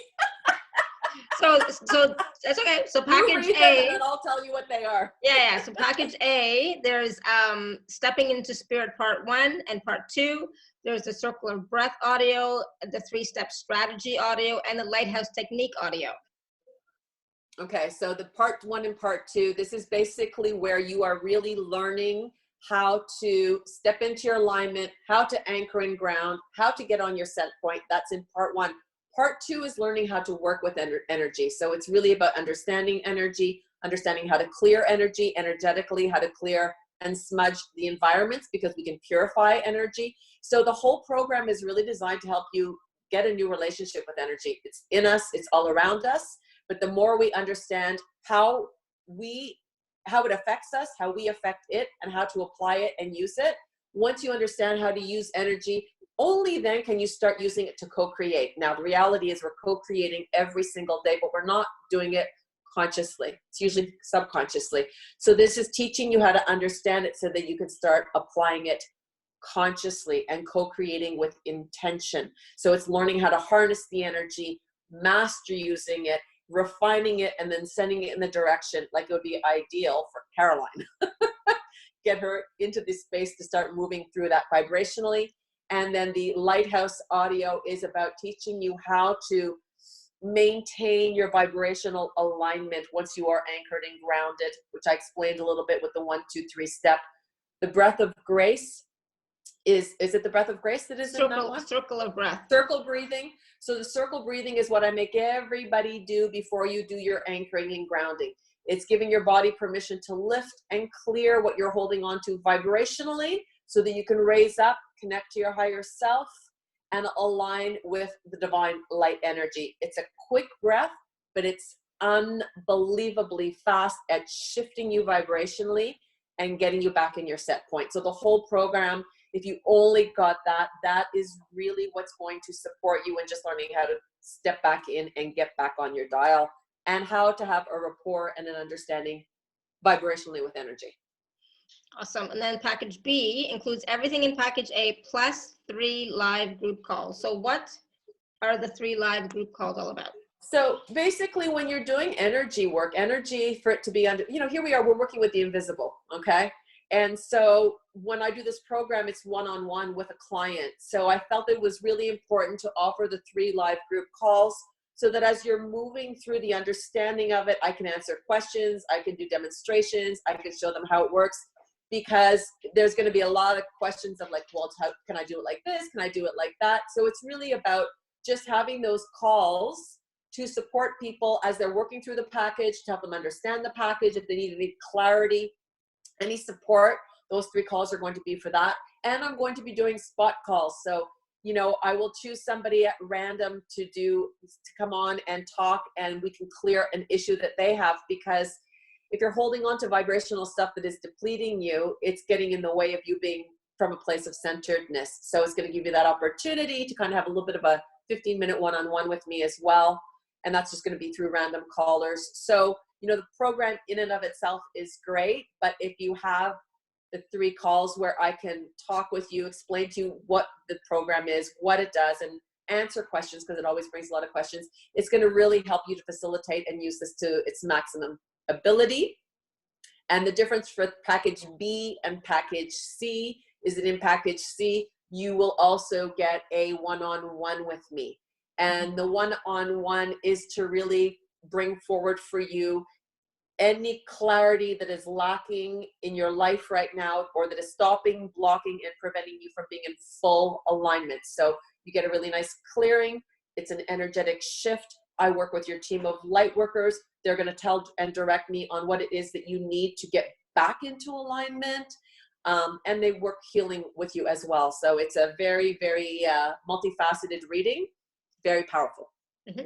Awesome. Thank you. So all 3 of those packages are available. I would definitely highly recommend if you can get package C because you get the 30-minute one-on-one session. If not, at least get package B because then you get the 3 group calls. And if not, get package A. It will help. And the thing is, with processes, you have to do them, right? So it's great to have a tool, but you got to use the tool, all right? So Exactly. all of these packages are available at alara.at/show/Donny3, DONNY3. So I definitely recommend, highly recommend Donna-Marie. If you can work with her, I'd be awesome. If, you know, it'll make a huge difference, a huge shift in your life, in your path where you're going, okay? So take a look at those. So yeah, I'm going to take a few more questions. I know Maria had wanted to raise her hand a long time ago. Maria, can you unmute? Or do you need me to do it? Let me find you. All right, Maria, okay. All right, go ahead, Maria. Hi, can you hear me? Yep. Yeah. Oh my God, I'm so happy for Caroline. It's like, I love that. I know, right? oh my gosh. That's what I'm at. I'm just so excited. So what's the specific question though? My specific is, Alara, I know you know, and I'm so grateful for the patience. It's just that I've been practicing and I do all these practices and I don't want to go there, but I know it's unworthiness because money is really an issue. And I've been struggling with money most of my life, but I really know that I'm here as a channel to heal and to help globally. And I've done the work and I've been asking and I've asked for services and it just seems like I do it for community, but I always go to my heart and my heart offers it. But I just want more clarity on my path and what's next in my unfoldment. It's like I have such gifts. Most of it, I'm not even clear because I'm there and I'm a conduit, like you say, but then, you know, I don't ask after we leave the community. I'm just grateful that I could assist and I don't. Okay. Sorry, they're talking as you're talking, so we're just going to get right to it. First of all, you're all over the place, okay? It's like you're scattered here, you're a little bit over there, a little bit over here, a little bit over here. What is your first name again? Maria. Maria. Okay. You have the best of intentions always, okay? You don't have direction. This is what's lacking in you. Not lacking in you. They made me correct that right away. This is where you are stuck. You don't have direction. They're asking you to pick one thing and work on that one thing and not get distracted by the other things. Or somebody says, oh, but we need you over here for this, or could you do this? You have a tendency to say yes to everybody and think you can do everything, and you do, but then it's kind of keeping you very scattered and it's keeping your energy scattered. And they're saying if you just choose one thing to zero in and work on, then you're going to really start to magnify from that. Do you know what to amplify from that? Do you understand what I'm saying? Yes, but what is that? Do you have any details as to that one? Here's the thing, you're laughing. They're showing me trees, and they're bringing all the roots down. So I don't know if you go and sit near trees or connect with trees, but I feel like vibrationally you can pick up a lot of information from trees. So now, I don't know if you know this, but trees, you know, they connect not only through their branches in the air, but they also connect underground and they share information, right? They're big sharers of information. All the roots go down and I feel like you could gather a lot of information from trees. This is what they're showing me. They're showing me the roots. Definitely nature, you definitely need to be working in the elements. So I feel like you're elemental and you pick up vibrationally a lot through the elements as well. I'm seeing wind, I'm seeing mountains, I'm seeing trees. Yeah. Very like towards the outdoors, that's where you really pick up, that's where you really ground, that's where you really receive. Okay, they just said shaman. So I don't know if in the past life you've had shaman energy. Yes. I definitely feel like you have a big ability. You haven't, yeah, they keep going, wow, they keep pulling the roots down, down, down. So you're an old soul. It's like you've been dabbling in it, but you haven't really anchored to it. And they're saying that once they're going, you just have to pick one thing that you really like of all the things that you do. That you're like, oh, I do that one easily and I'm good at that one. And they're saying just keep focusing on that one, because what they're showing me, it doesn't really matter what the thing is. Do you understand? It's irrelevant, actually. They're showing me that if you keep focusing on one thing, you're going to get more connected, more rooted, and you're going to go there's going to be more expansion and more elevation. So it doesn't matter which thing you choose. It's the repetition of doing it that's going to integrate you more, root you more, which is going to allow. I'm just so not clear about that because I never get the responses back. I mean, I'm there. But they're waiting for you. They're waiting. Okay, so I know this is frustrating for people. I get it. They're waiting. Okay, so you have your own free will. They can't impose their will over you. You know, like I say, go be a teacher. And you're like, well, I don't want to be a teacher. Well, then your will wins. You don't want to be a teacher. This is your life. You need to make choices depending on what you want. I want to be a healer. I want to heal people to their alignment like you do. Like what you described as your life, that was my life. I didn't know I had these gifts, and I've always had them, and I feel like they're just a natural part of me. So I'm probably doing it and I'm not even aware I'm doing it. Yeah, but they're saying that if there's a methodology that you're not doing that you need to be doing. There's a practice that you need to be doing regularly, because they're showing me you need to ground more, you need to root more. And as you are more connected, you're going to be more receptive, and then you're going to be picking up. I do feel like you're going to be channeling. I feel like you channel easily, but it's like they're saying she hasn't refined it yet. And I feel it's because you kind of place it a little bit everywhere. They're saying it's a little bit everywhere. Well, I find that through dance, and I'll just tell you what I heard recently that kind of like rocked my world a little bit. A different voice came in that I've never heard before, and I tried, it said, read the vibration.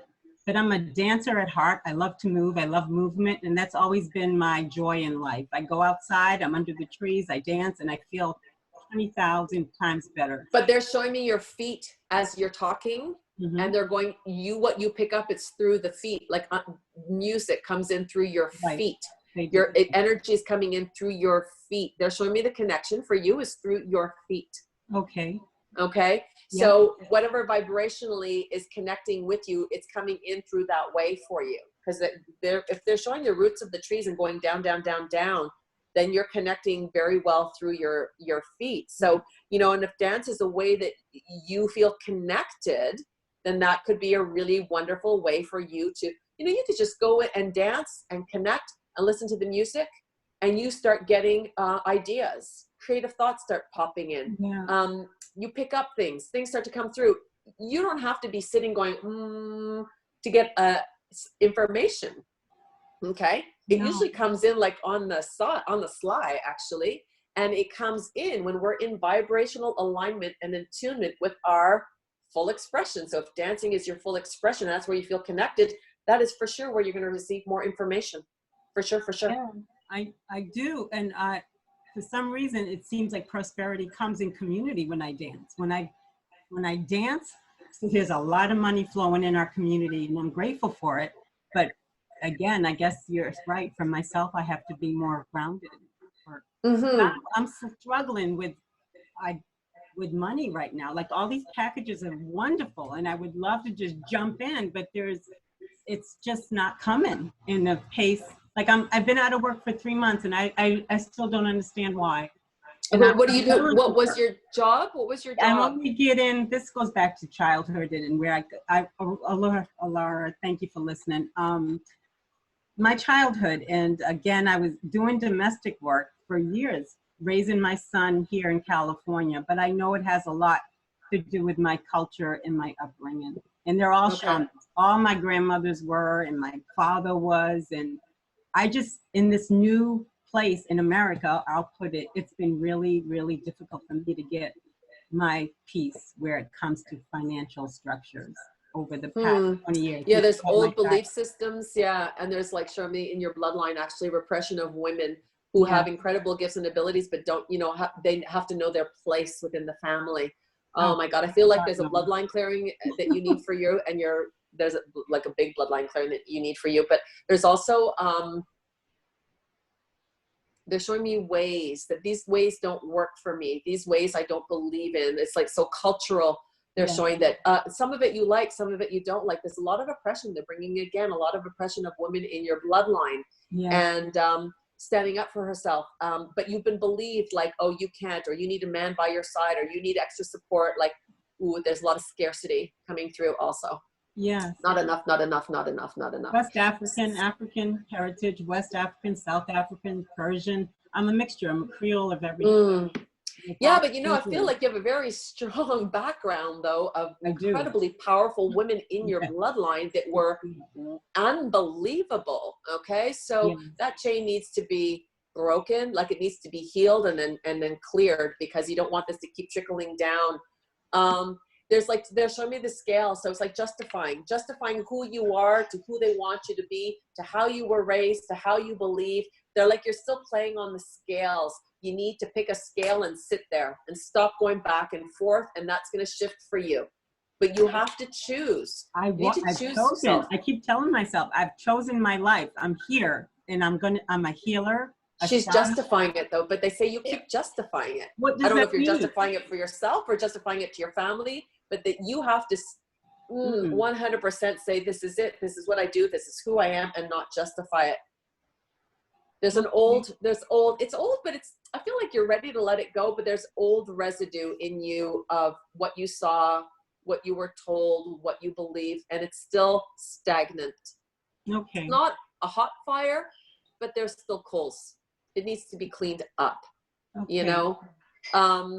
And I just want to Yeah. say one thing, you know, like you had said, Maria, that, you know, you do all the same, you've been doing all the practices that like, but they're not the same ones that Donna-Marie teaches. They're not the same ones that I teach. Every practice she listed there, I do. So I know a lot of this is ancestral, and I do them religiously.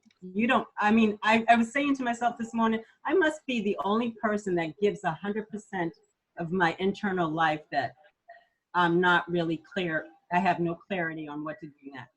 Because then you that's all definitely you need would to have have a session clarity. with Donna-Marie, Yeah. you know? Yeah, because if you're doing it properly, you would have the clarity, my love. Well, what it is, Don, I'm in community. When I do it, 100% results.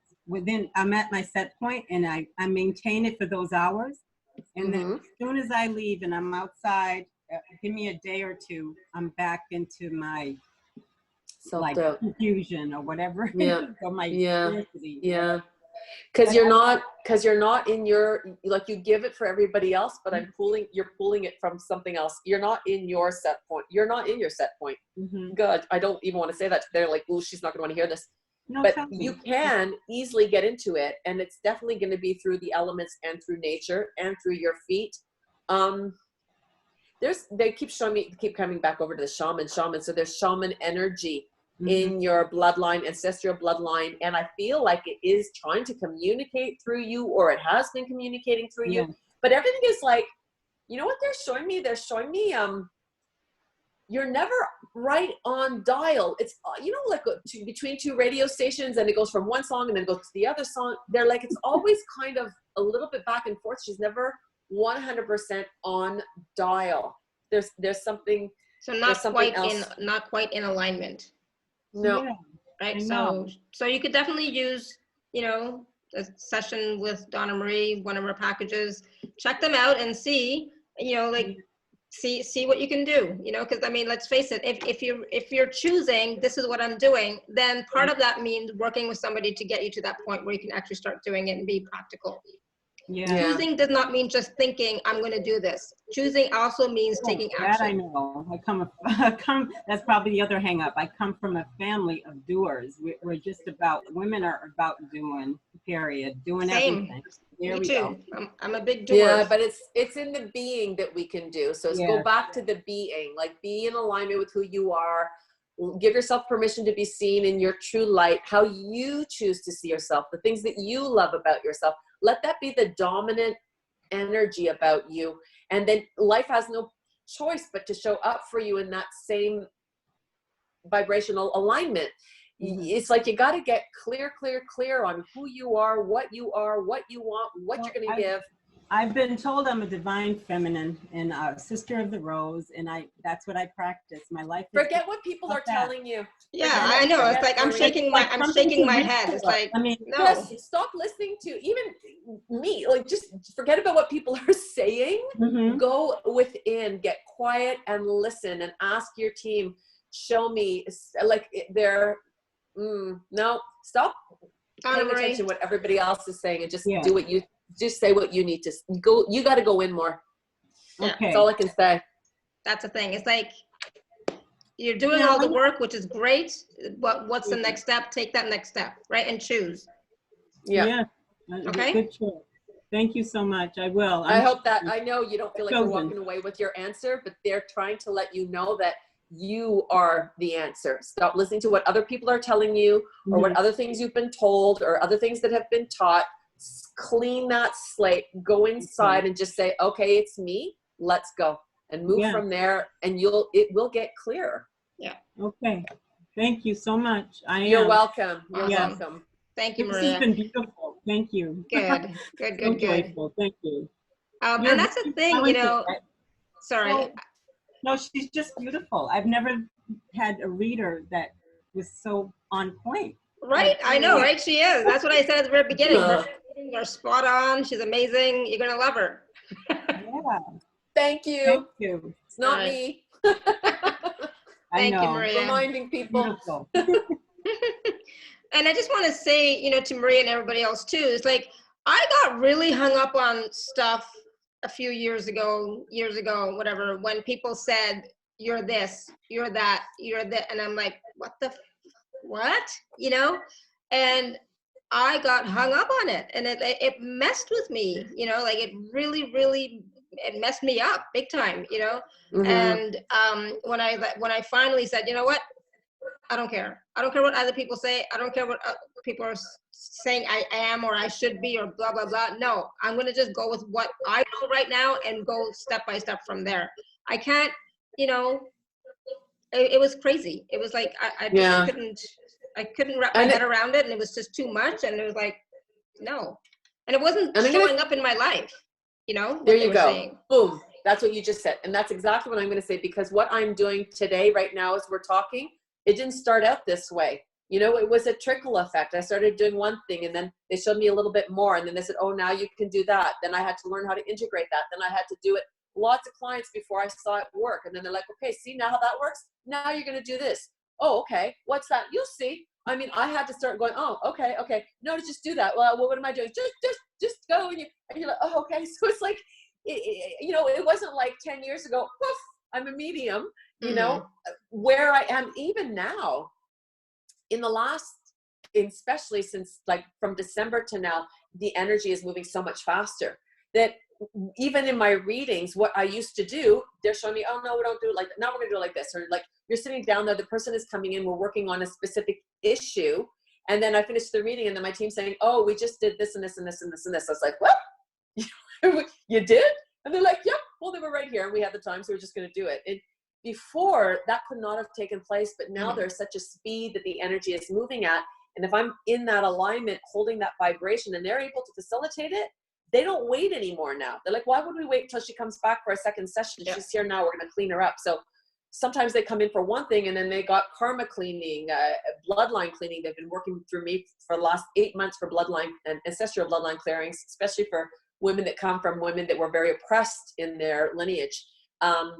And then I'll do it. I'll be working with them, and they're doing it, you know, on the back. And then even when we worked together, it was a different type of session than what you normally did. It's like, well, we don't have to do that, and this is what we're doing this instead, and and it's like, okay, cool, whatever. It's like, I don't know, whatever, you know.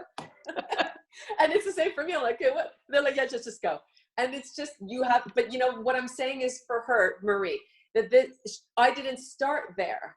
You know, I started with one thing, and then it started to evolve, and then they showed me, and then I had to refine it. And so I am an evolution of what I do. And it now, because I have such trust in all of it, now I know that all I have to do is to just connect and align and be in full capacity of what I'm capable of being, and they do the rest.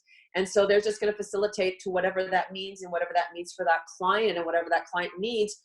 If they can, they're going to come in and do as much as they can in that time there, because there's no more time to wait. This is what this is about now. It's not about, you know, oh, in 6 months it's all going to be over. No, like we're going to clear up as much as we can in 1 hour, in 30 minutes. I'm like, oh, okay, great. Exactly. So I'd rather facilitate more of that kind of cleaning up and energetic alignment, where the person is back in alignment, back in their saddle, and then put them back out the door and they're good to go. So they're like, great, next, I mean, boom, boom, boom, boom, boom. You're like, oh my God. But this is how fast it's moving. And Very fast. It took a process before I got there. And now I'm watching when I do my work, it shifts all the time. You know, like I remember doing an interview and the girl said, can you do cold calls? So I'm like, can I do cold calls? I think so. Yeah, exactly. So I was like, oh yeah, I can do cold calls. And I hang up the phone. I'm like, shit, you better be right, you know? Yeah, you're right. They were. All right, so Randy has a question. He's had his hand raised forever. Randy, I'm going to unmute you. Go ahead. Oh, yeah, Hello? Go ahead. A quick Hi, compliment. Randy. Birthday girl. You're wearing my favorite color. Like, what is Yes, that, lilac? I am. Lavender. If you raise your arm, it really pops on the way you see it when you. Anyway, that and the bottle collection in the background of the picture. Such joy and celebration. Yeah, I'm a celebratory person. along with the refinement of the rest of the image. That's so amazing. There's a lot of joy and celebration in that little corner. Yes, for sure. It's fabulous. Okay, I get a little out of balance when I go into the medical system. I'm learning to heal demyelination from taking Levaquin and Cipro. It's called FQAD anyway. What happens when I speak to anyone in medicine is, I'm so evolved from teaching myself how to do this. I say things like, can you explain to me the forms and functions represented by the caduceus, and how we can use them to heal ourselves. Meanwhile, I could talk about that all day, and I go into any medical building where they're presenting it. It's on their plates, it's on their tables, it's on their and no one can tell me anything that has to do with that, which is ridiculous. It's the blind leading the blind. But where I get out of balance is, I want to bring people up with me. At the same time, I want to get through the situation with the most benefit in the time that I have. You only get 7 minutes. They don't want to be enlightened. So I get out of balance there because my altruistic sense is, I'm looking for the beauty and profundity and the altruism and the evolution, and they're like the competition to blame and take this, which I'm so out of sync. Hang on, I'm just gonna. They're interrupting because they're talking, and I have to catch it before it leaves. What they're saying is they want you to keep doing exactly what you are doing. First of all, you are an incredible, beautiful beacon of light, and they're saying that they want you to set the intention that when you go to these things, because first of all, you're talking to people that have learned a certain way, been schooled a certain way, they believe that way is the right way, okay? And you're coming in with different understandings and different viewpoints, and so there's like already a bit of an imbalance. But they're saying that when you go to these meetings, to hold the intention that those that are meant to hear me, I am heard. Because you are slowly, very slowly, there's a trickle effect happening where there might be, I don't know how many people in the room, but then 2 people went, oh, I just got that. And this is how you're going to start bridging that awareness in the masses in that way. It's going to be maybe one person in the whole room that makes a connection, that makes a click, that you make them question something, and they might go back with whatever their skill set is and start doing it differently. This is where, doctors are going to start to shift, where they start using all of it, all of the energy that's there, not just the energy that's being proven, not just the energy that you're seeing, but all of the mysticism locked in the energy that we can't see, but is so tangible and it's so available to us. And so just know that with what you know, because of what you know and the arena that you're going into, you are a beautiful light to raise awareness just by being you. You don't have to prove anything. You don't have to justify what you're saying. Just say what you say.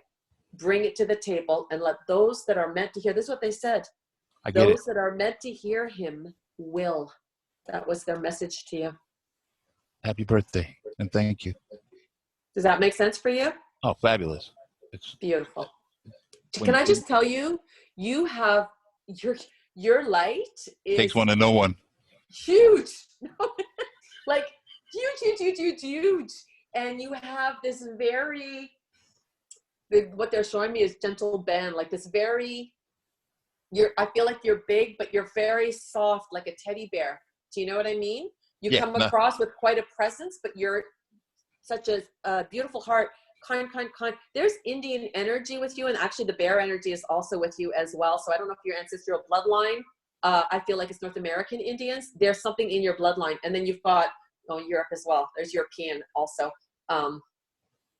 Ireland, Scotland, and then we're over further there too. You got a lot of mix of family bloodlines, but there's a very strong Indian energy, and the strength of it actually is in the family and the way that family is, and the support to each other, community. You're very, very strong about bringing clarity into the community, understanding into the community, that the community works to support as a whole for each other, and that your light, just being you, which is everything, is actually, they're saying he has no idea the ripple effect he's creating. He has no idea.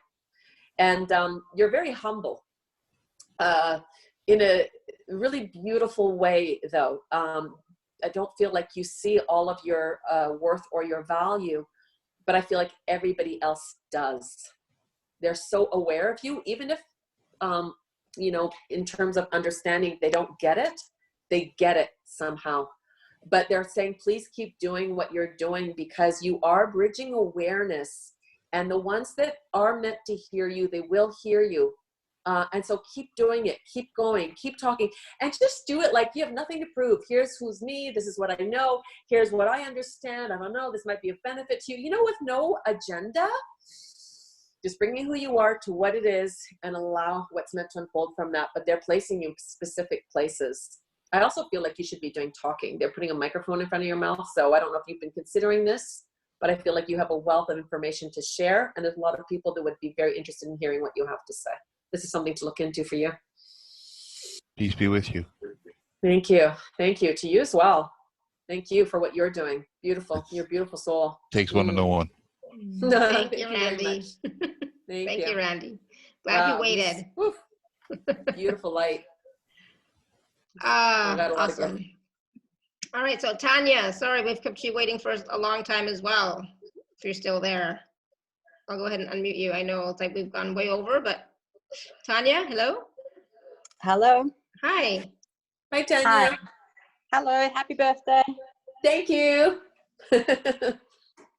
How can I help you? My question is about my work. I've unwound lots of things that I've been doing over the past couple of years, and I'm moving in a new direction. And I'm wondering whether I'm better to do the direction I'm going on my own or in conjunction with my husband and a few other people. Okay, so just open the door a little bit and let's just see what they're going to say. So what is it that you're doing, and what is it your intention to do independently? What is it you would be doing with your husband? Okay, so I have done some property development in the past. I've bought a few things. I've done some building work. I've bought a B&B. I've renovated it and sold it just recently. Okay. My husband and I together renovated a house. Now I'm moving into doing smaller properties like apartments and units. But my husband's also involved. He's a builder with someone else, and they're looking at doing some projects where they're building like with groups of people and investing in things like that. So I'm not sure which path is my ideal one for me. Well, they're saying that they're joined, that you could kind of go off on your own and do your own thing, but go in and bring what you do to them. Mm-hmm. So they're just showing me you're very artistic and you're very creative, and you've got a really good eye for design. So is that what the part that you like the most, like going in and making all the changes and seeing them come into fruition? Yeah, I've just put a unit on the market, and one lady came in, she said, oh, I've fallen in love with it. So yeah, I do love that. I love transforming spaces that have been kind of left unkept and making them really nice again. Yeah. You're a visionary. They're saying you see something and you can see everything without looking at something completely, one big slab, it's completely empty, and you can see it all. Boom. So you're very visionary, and you are very talented. You're very creative. So I feel like you need to be putting your energies in that part of it. They said like staging, if they're building places and they have to have like say one condo that needs to be staged to sell the rest of the condos in the building, I would then say, go do the staging for that, because they're saying that there doesn't have to be a separation. It's kind of like you do what you do, they do what they do, but there's they're showing it coming in and out, so you can kind of come in, do a little bit over there, and then because I feel like I don't know. They're showing me Instagram. Do you have an Instagram account? No, I don't. No, you need to get one. The property. Okay, the property I've just sold. My agent, somebody else staged it for me. My agent said, you know, if you're going to keep doing this, you should buy your own package of furniture, and you should be doing this yourself, and you can do this yourself. And you know, and I thought, okay, well, that's again another investment. And at the moment, I've got a lot of money tied up in these things, these two things I'm doing, so I don't have it available, but I will. So I thought, well, is that the way I should go? What if you went and started working with a staging company? Okay. And then you have facilitation to all of their stuff, and you go and you create your own style, and then you just start freelancing from them and saying, oh, for that building you want, this is the girl you want to do that. Like, so that you don't have to go and invest all the money if they have people that are already, you know, invested in all these things, and you're just a designer and you're like, I'm going to come in, and this is, because they keep showing me Instagram, they're showing it again, and they showed me staging, they had me write it down as soon as you started talking. So I feel like if you were to do these and then you take pictures of it and then you show it, like you would get like a name for your style and your look and what you do. And then you can just use this stuff, and then they get obviously a percentage from whatever it is. But I feel like you can hook up with somebody that has all that stuff already. They're saying you don't have to go and invest in all of that. For what you want to do, because you see everything so grand, they go, you can't afford yourself. What you'd want would be so lush and so big that it would cost you a fortune to do it. So they go hook up with somebody who's already in the staging and then become a designer for them. That would be a really good way for you to be able to really do it the way you want it to be seen. But they are all showing me that if you start taking pictures and you start doing a post and you post all your stuff on Instagram, your style is going to start to be, because I see that this could even lend to you going and doing people's homes, like people buying a home, and then they're saying, hey, we want that girl to come in and do this over here. I see you going more in that vein personally. Okay, well, I've got a lady that's mentoring me now, and she said, look, you know, I've got a business name. She said, you need to get some branding, you need to start up a Facebook page or whatever, maybe Instagram, and start doing this as a business, not just doing it for yourself. Because what I've been doing is I've bought a unit, I've done it up, I'm now selling it, I'm going on to buying my next one. And she said, but I think you should do it as a business, in that you can do it for yourself, but you can also do it for other people. So and that's where you're going to make a lot of money, actually. Just you because need it is a big investment on my own. Doing it for myself. But the other thing is, you don't need it. You don't need to invest in it. I feel like there's somebody there that you can just go and partner up with, but they're almost showing me like you know, like how a model will have a portfolio. You're going to need a portfolio of your work. So start taking pictures of everything that you've done. But I'm going to tell you, like, I'm seeing what you look at. It's you do everything very grand. Like you like everything done to the nines. You know, you're not going to be the low budget person. Just letting you know now. You are the one to do the, you've got a building, I'm going to go up and do the penthouse. That's where you see yourself, and I feel like you're very good at that. But you're going to need that same quality of furniture, art, connections with, you know, people that are in the art industry, where you can bring in sculpture and art and stuff like that. Like, oh wow, they just brought me over to Dubai. I don't know if you are thinking of going to Dubai, but I almost feel like there would be possible potential over there. Okay, no, I live in Australia. That's okay. There are planes. Okay. Keep everything open. Don't close anything down because of where you live. Does that point? No, that's good, because I've thought, well, and I've had a bit of a health issue that I'm not sure if it's an energetic thing or whether it's actually a physical thing that I'm investigating, but it's been holding me back from doing the work as well. What's the health issue? Kind of work. I don't know what it is. It's either something to do with my throat or chest. It's either to do with reflux or sinus or something, but it's kind of, you know, slowed me down in terms of what I'm able to do in a day. It seems So to it's be with your clearing throat everything. and your chest. Is it in your lungs Yes. or in your It lungs? feels like it is. It feels like it is, but in the past, I've had a reflux issue. I went through a divorce and it really flared up badly then, but I've remarried since. But it just feels like, I'm not sure what it is. It feels like a lot of throat clearing needed a lot. Well, what they're showing me as you're saying it, I'm feeling thick in my throat, but actually they're going down to your digestive system. So there's something that you're still living and experiencing that you have difficulty digesting. And it keeps coming back up to kind of remind you, you don't like this, remember? You don't like this, remember? So take a look at your situation. Take a look at whether it be work or your husband, or they're showing it a residue of emotion where there's a perpetual pattern that keeps showing up. And it's you, your higher self telling you, hey, you don't like this. You need to vocalize it. And then it goes to the throat, right? You need to vocalize this. And they're saying it just needs to be said. It needs to be said. It needs to be heard. You feel like almost if you say this, it's going to be a game changer. It's going to a rule breaker. And they're like, no. It's more like you need to just be clear. There's something that's not sitting right with you. And there's something that is you keep seeing it and you're having a hard time digesting it. And this is why you're getting the acid reflux. It's, I can't really hold that down anymore. I can't keep it down anymore. I've lived that too many times. Don't want to leave this down anymore. And so they're going, let it out, but it's got to be, you have to vocalize it. You have to say what it is. And is that part of my problem that I'm finding it hard to express it because I can't put it into words? If it's like a sense in my body that I'm not happy with something, but I can't actually express it. Is that why the throat thing? They're showing this is related to relationship issues. Yeah.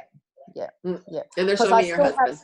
I have a lot to do with my ex-husband because of our children, but I've also now remarried as well. So I don't know if it's to do with my ex-husband or my new husband. It's just something that's been repressed that keeps coming back up because it hasn't been vocalized. Once you vocalize it, your problem is going to be done. Now, I'm not a doctor, so I would tell you if you have any medical issue, go and see a medical practitioner. I do feel that if they say we can't find anything, I mean, for every dis-ease, there's an emotional disconnect. So to me, that's the emotional. It's definitely something that you're not digesting, and it's definitely something that you are repressing. And because you're not letting it come out, because you're not vocalizing it, it's repetitive. It's on repeat. I don't feel like it happens all the time, but enough to make you go like, okay, this is annoying. And they're like, exactly. It is annoying. So just get it out. Just say it. Right. I feel it's towards your ex-husband. But I'm almost going to tell you there is a bit of a repetitive pattern with this new guy where you're kind of going, oh, that's kind of the same. Yeah, I'm wondering if it's like, oh, it's showing up in a slightly different way. Exactly. And he's perpetuating the old issue that didn't really get healed. And they're saying it can be rectified, but you're just going to have to, you're going to have to vocalize it. She knows what it is. But they say you know what it is. Okay. Awesome. Yeah. Great. Okay, good luck. But I'm just going to tell you though, thank you, Tanya. You know, like it's just to help you because I feel like it's I'm going to go with the emotion is they're showing it to me. It's like you're not really taking a full stand for what it is that you think, for what it is that you want to say, or how it is that you want to express yourself, or that you see that it's being valued for the value of what you're sharing. Does that make sense to you? Okay. Yep, not quite, but yeah. I'll go back and listen to this again, and maybe it'll come clearer. Yeah. There's a lack of validation or not being taken as seriously, or that your word is like there's something there, but kind of twofold. Okay, just sit with yourself and ask yourself when it comes up. I always say when you're feeling something, ask your body. I always ask, what are you telling me? What are you telling me? Because you'll get a thought right away. Something is going to come through right away. So I'd ask, what is it? What is it that I can't digest? What is it that I have difficulty keeping down? What is it that I don't want to keep seeing again? And what is it that I need to say? They're showing me a projection. So it's just a release. It only needs to be released once. And then it's like you had your say and now you're good. You're good. It'll be fine, but you need to do it. Okay. Thank you. You're welcome. Thank you, Tanya. Thanks very much. You're welcome. All right, we're gonna just take one more question. This is from Beverly. She had posted this a long time ago. And Beverly says, I feel pulled in different creative directions. You already know what the answer is gonna be. Writing, artwork, animal communications, Reiki, where should I go? Oh God. Okay, well, you already know the answer too, because I'm gonna say, what do you want? Exactly. What do you want? Exactly. So her name is Rachel? Beverly. Beverly. I Beverly. don't know where you got Rachel. I don't know either. Is there a Rachel on the call that is not listening, but not, because there's a little message for Rachel here, whomever she is. Okay, so Beverly. So is this a practice? Like, is this a job that she's doing? It just says, I feel pulled in different creative directions. Writing, artwork, animal communication, Reiki, where should I go? Wow, okay, that's lots of different directions. So writing, right? You said writing? Yeah. That's very strong for her, okay. And then Reiki. No, they're crossing that one off. What's the next one? Gotta go back and find it, sorry. Writing, artwork, animal communication. Okay, they're coming back and circling writing. They're also saying there's something that she wants to share. She feels she has something to share. So they're coming back to not to say that the other things aren't valid and she wouldn't be good at them, but they're circling writing. There's something she needs to share. She has something that she knows she wants to write about. And I feel like she's a really good writer. And I think that's like, she writes easily. It comes easily to her. I almost feel like she could channel as well. There's a story. There's a story she wants to tell. I don't know if it's with animals or with a dog, but there's some kind of a story coming through her also. And I almost feel like one thing could lead to another.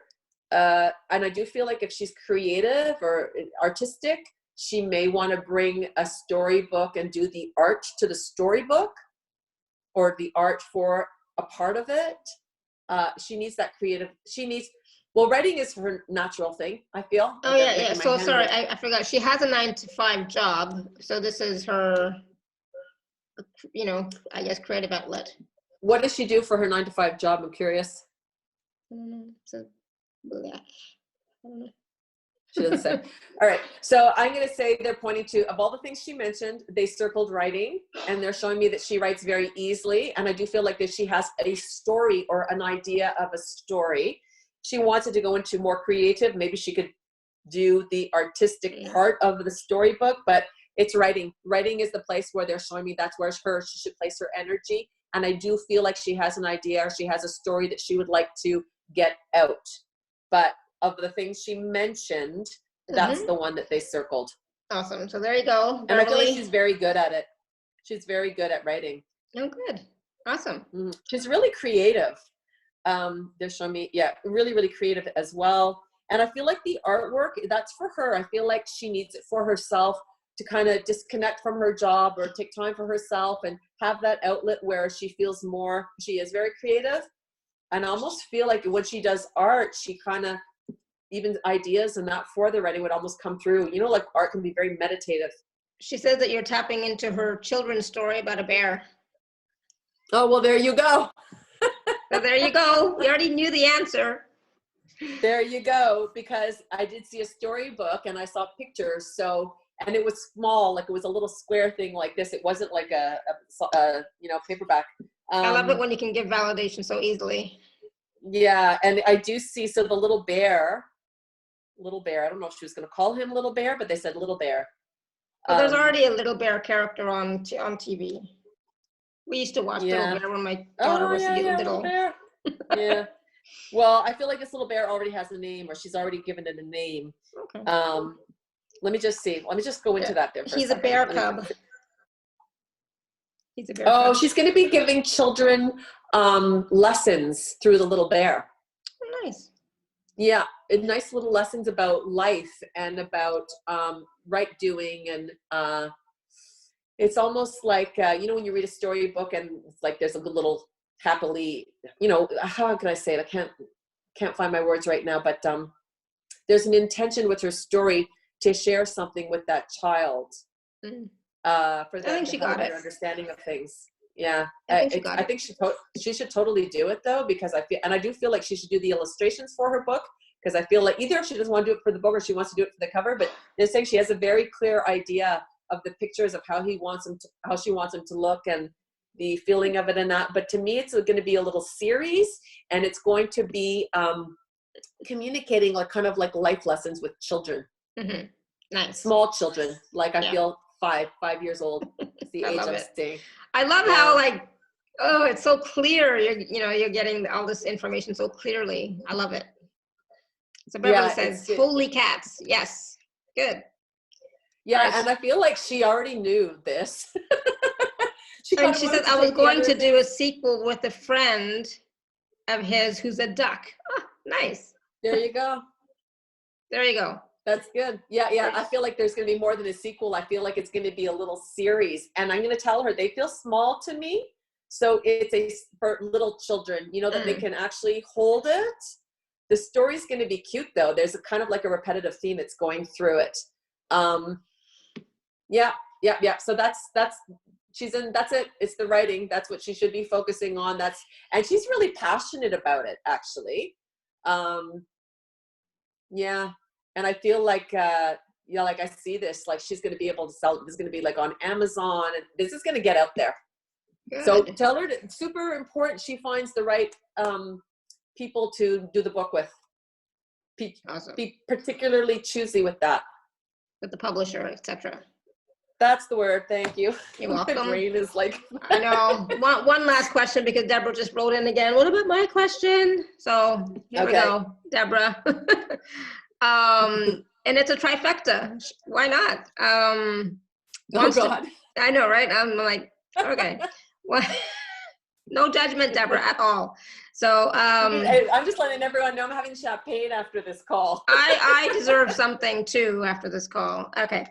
Wants to move to Florida, grow spiritual connection, hear the guidance, build online business, building a new career. But what's the actual question, Deborah? That's just saying all these things. So which one of those makes sense? Or Okay, so she is moving to Florida, or she wants to move to Florida? Wants to. I think. Okay, and she wants to what? Can you repeat it again for me?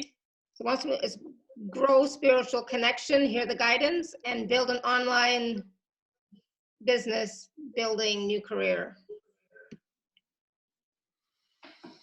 Okay, it's really loose. Where does she live now? Do you know where she lives now? Deborah? She can't come on. Oh, Pennsylvania, I think. Okay.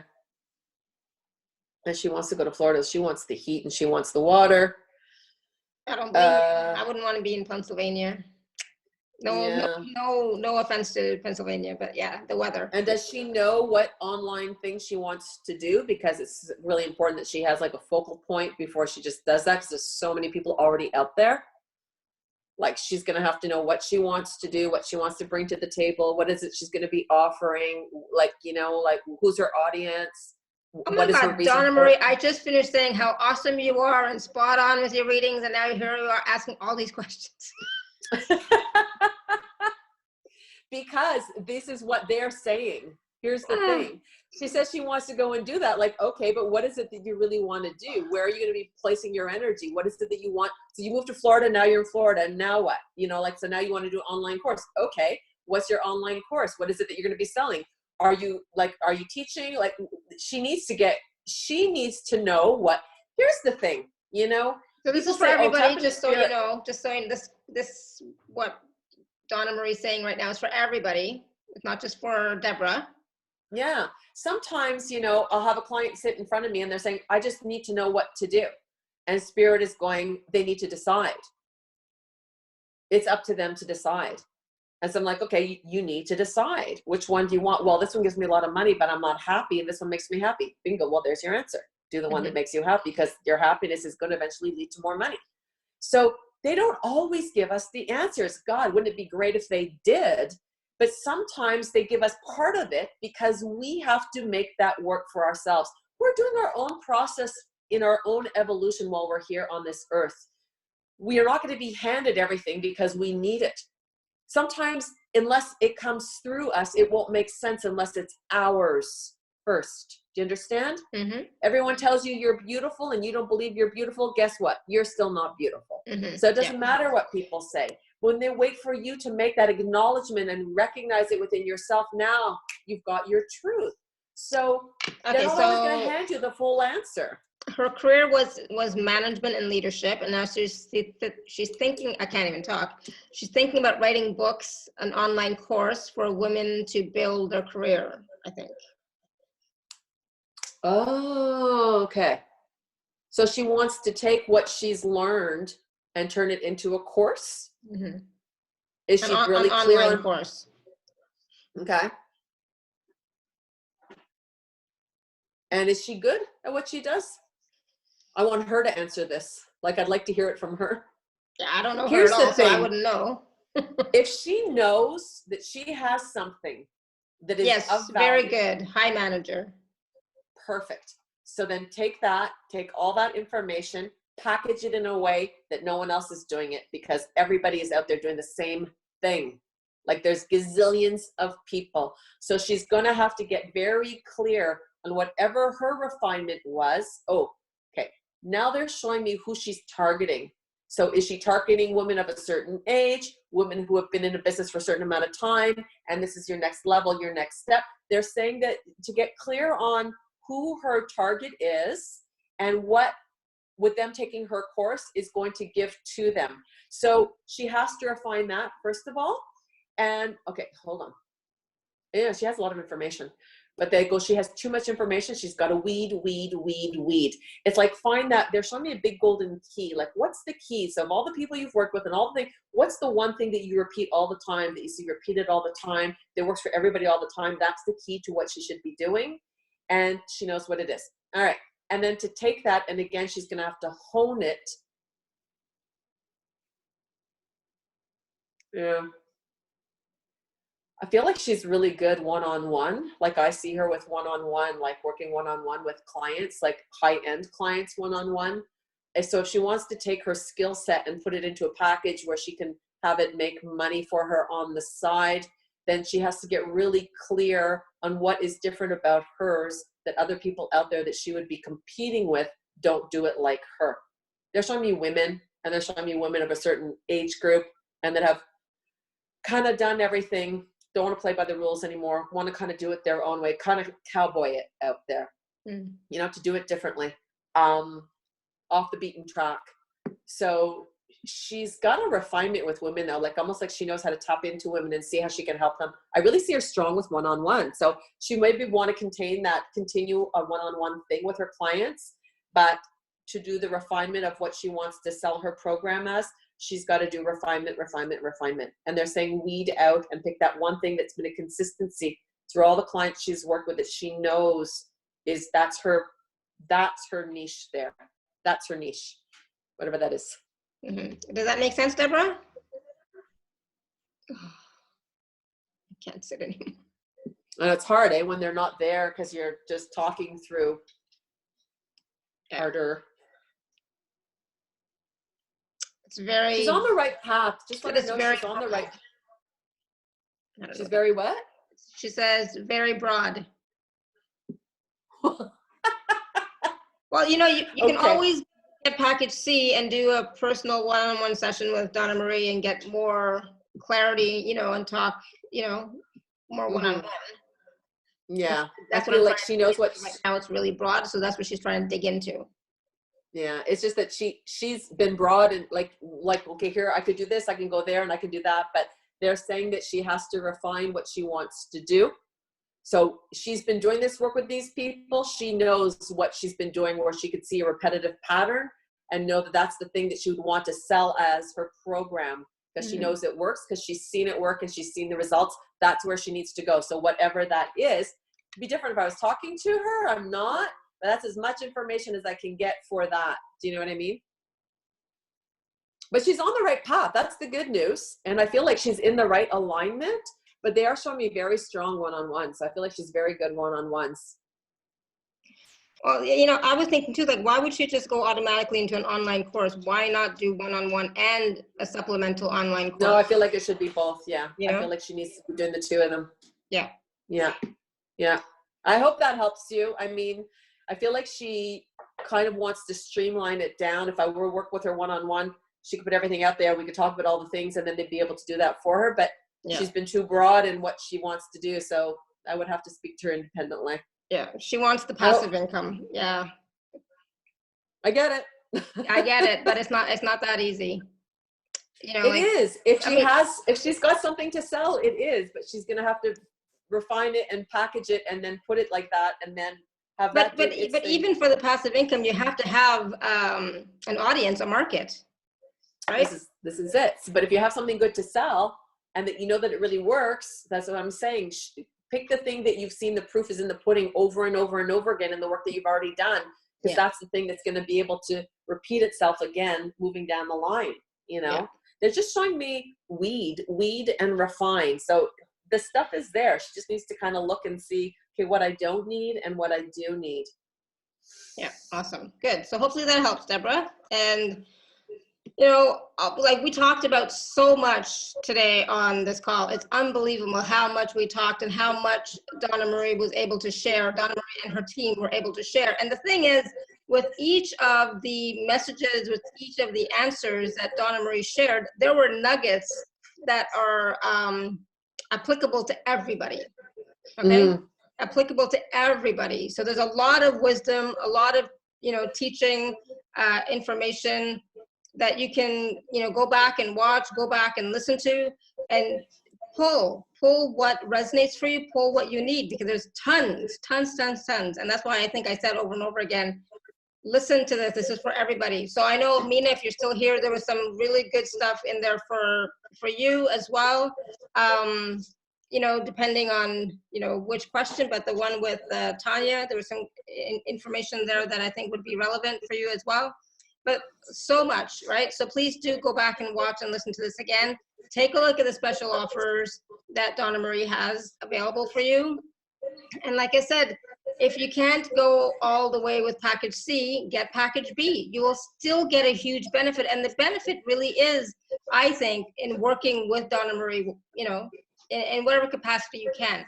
And if not, then getting package A, because those tools and those processes, if you start to use them and do them every day, they will make a huge difference in your life. And that's what we want. We want to make a difference in our lives. And, you know, for me, my mission is to support you in being the best version of you, living your greatest life. And these tools, these processes, working with Donna-Marie can help you to do that, right? So definitely take a look at that. Again, those are available at alara.at/show/Donna-Marie. I mean, Donnie, just Donnie. Donnie. That's so confusing. Let me say it again. alara.at/show/Donnie3. Okay. So please do take a look at those. So Donna-Marie, I know we went way longer than, you know, over an hour more than we had said, but is there any other last words of wisdom that you have for us? Well, it's funny because you pretty much recapped what I was going to say, because there were so many different things that came out. And I know when you're listening for an expected outcome, or you're listening for an expected answer, and it comes in a different layer, sometimes we just dismiss it like, no, that's not what I wanted to hear.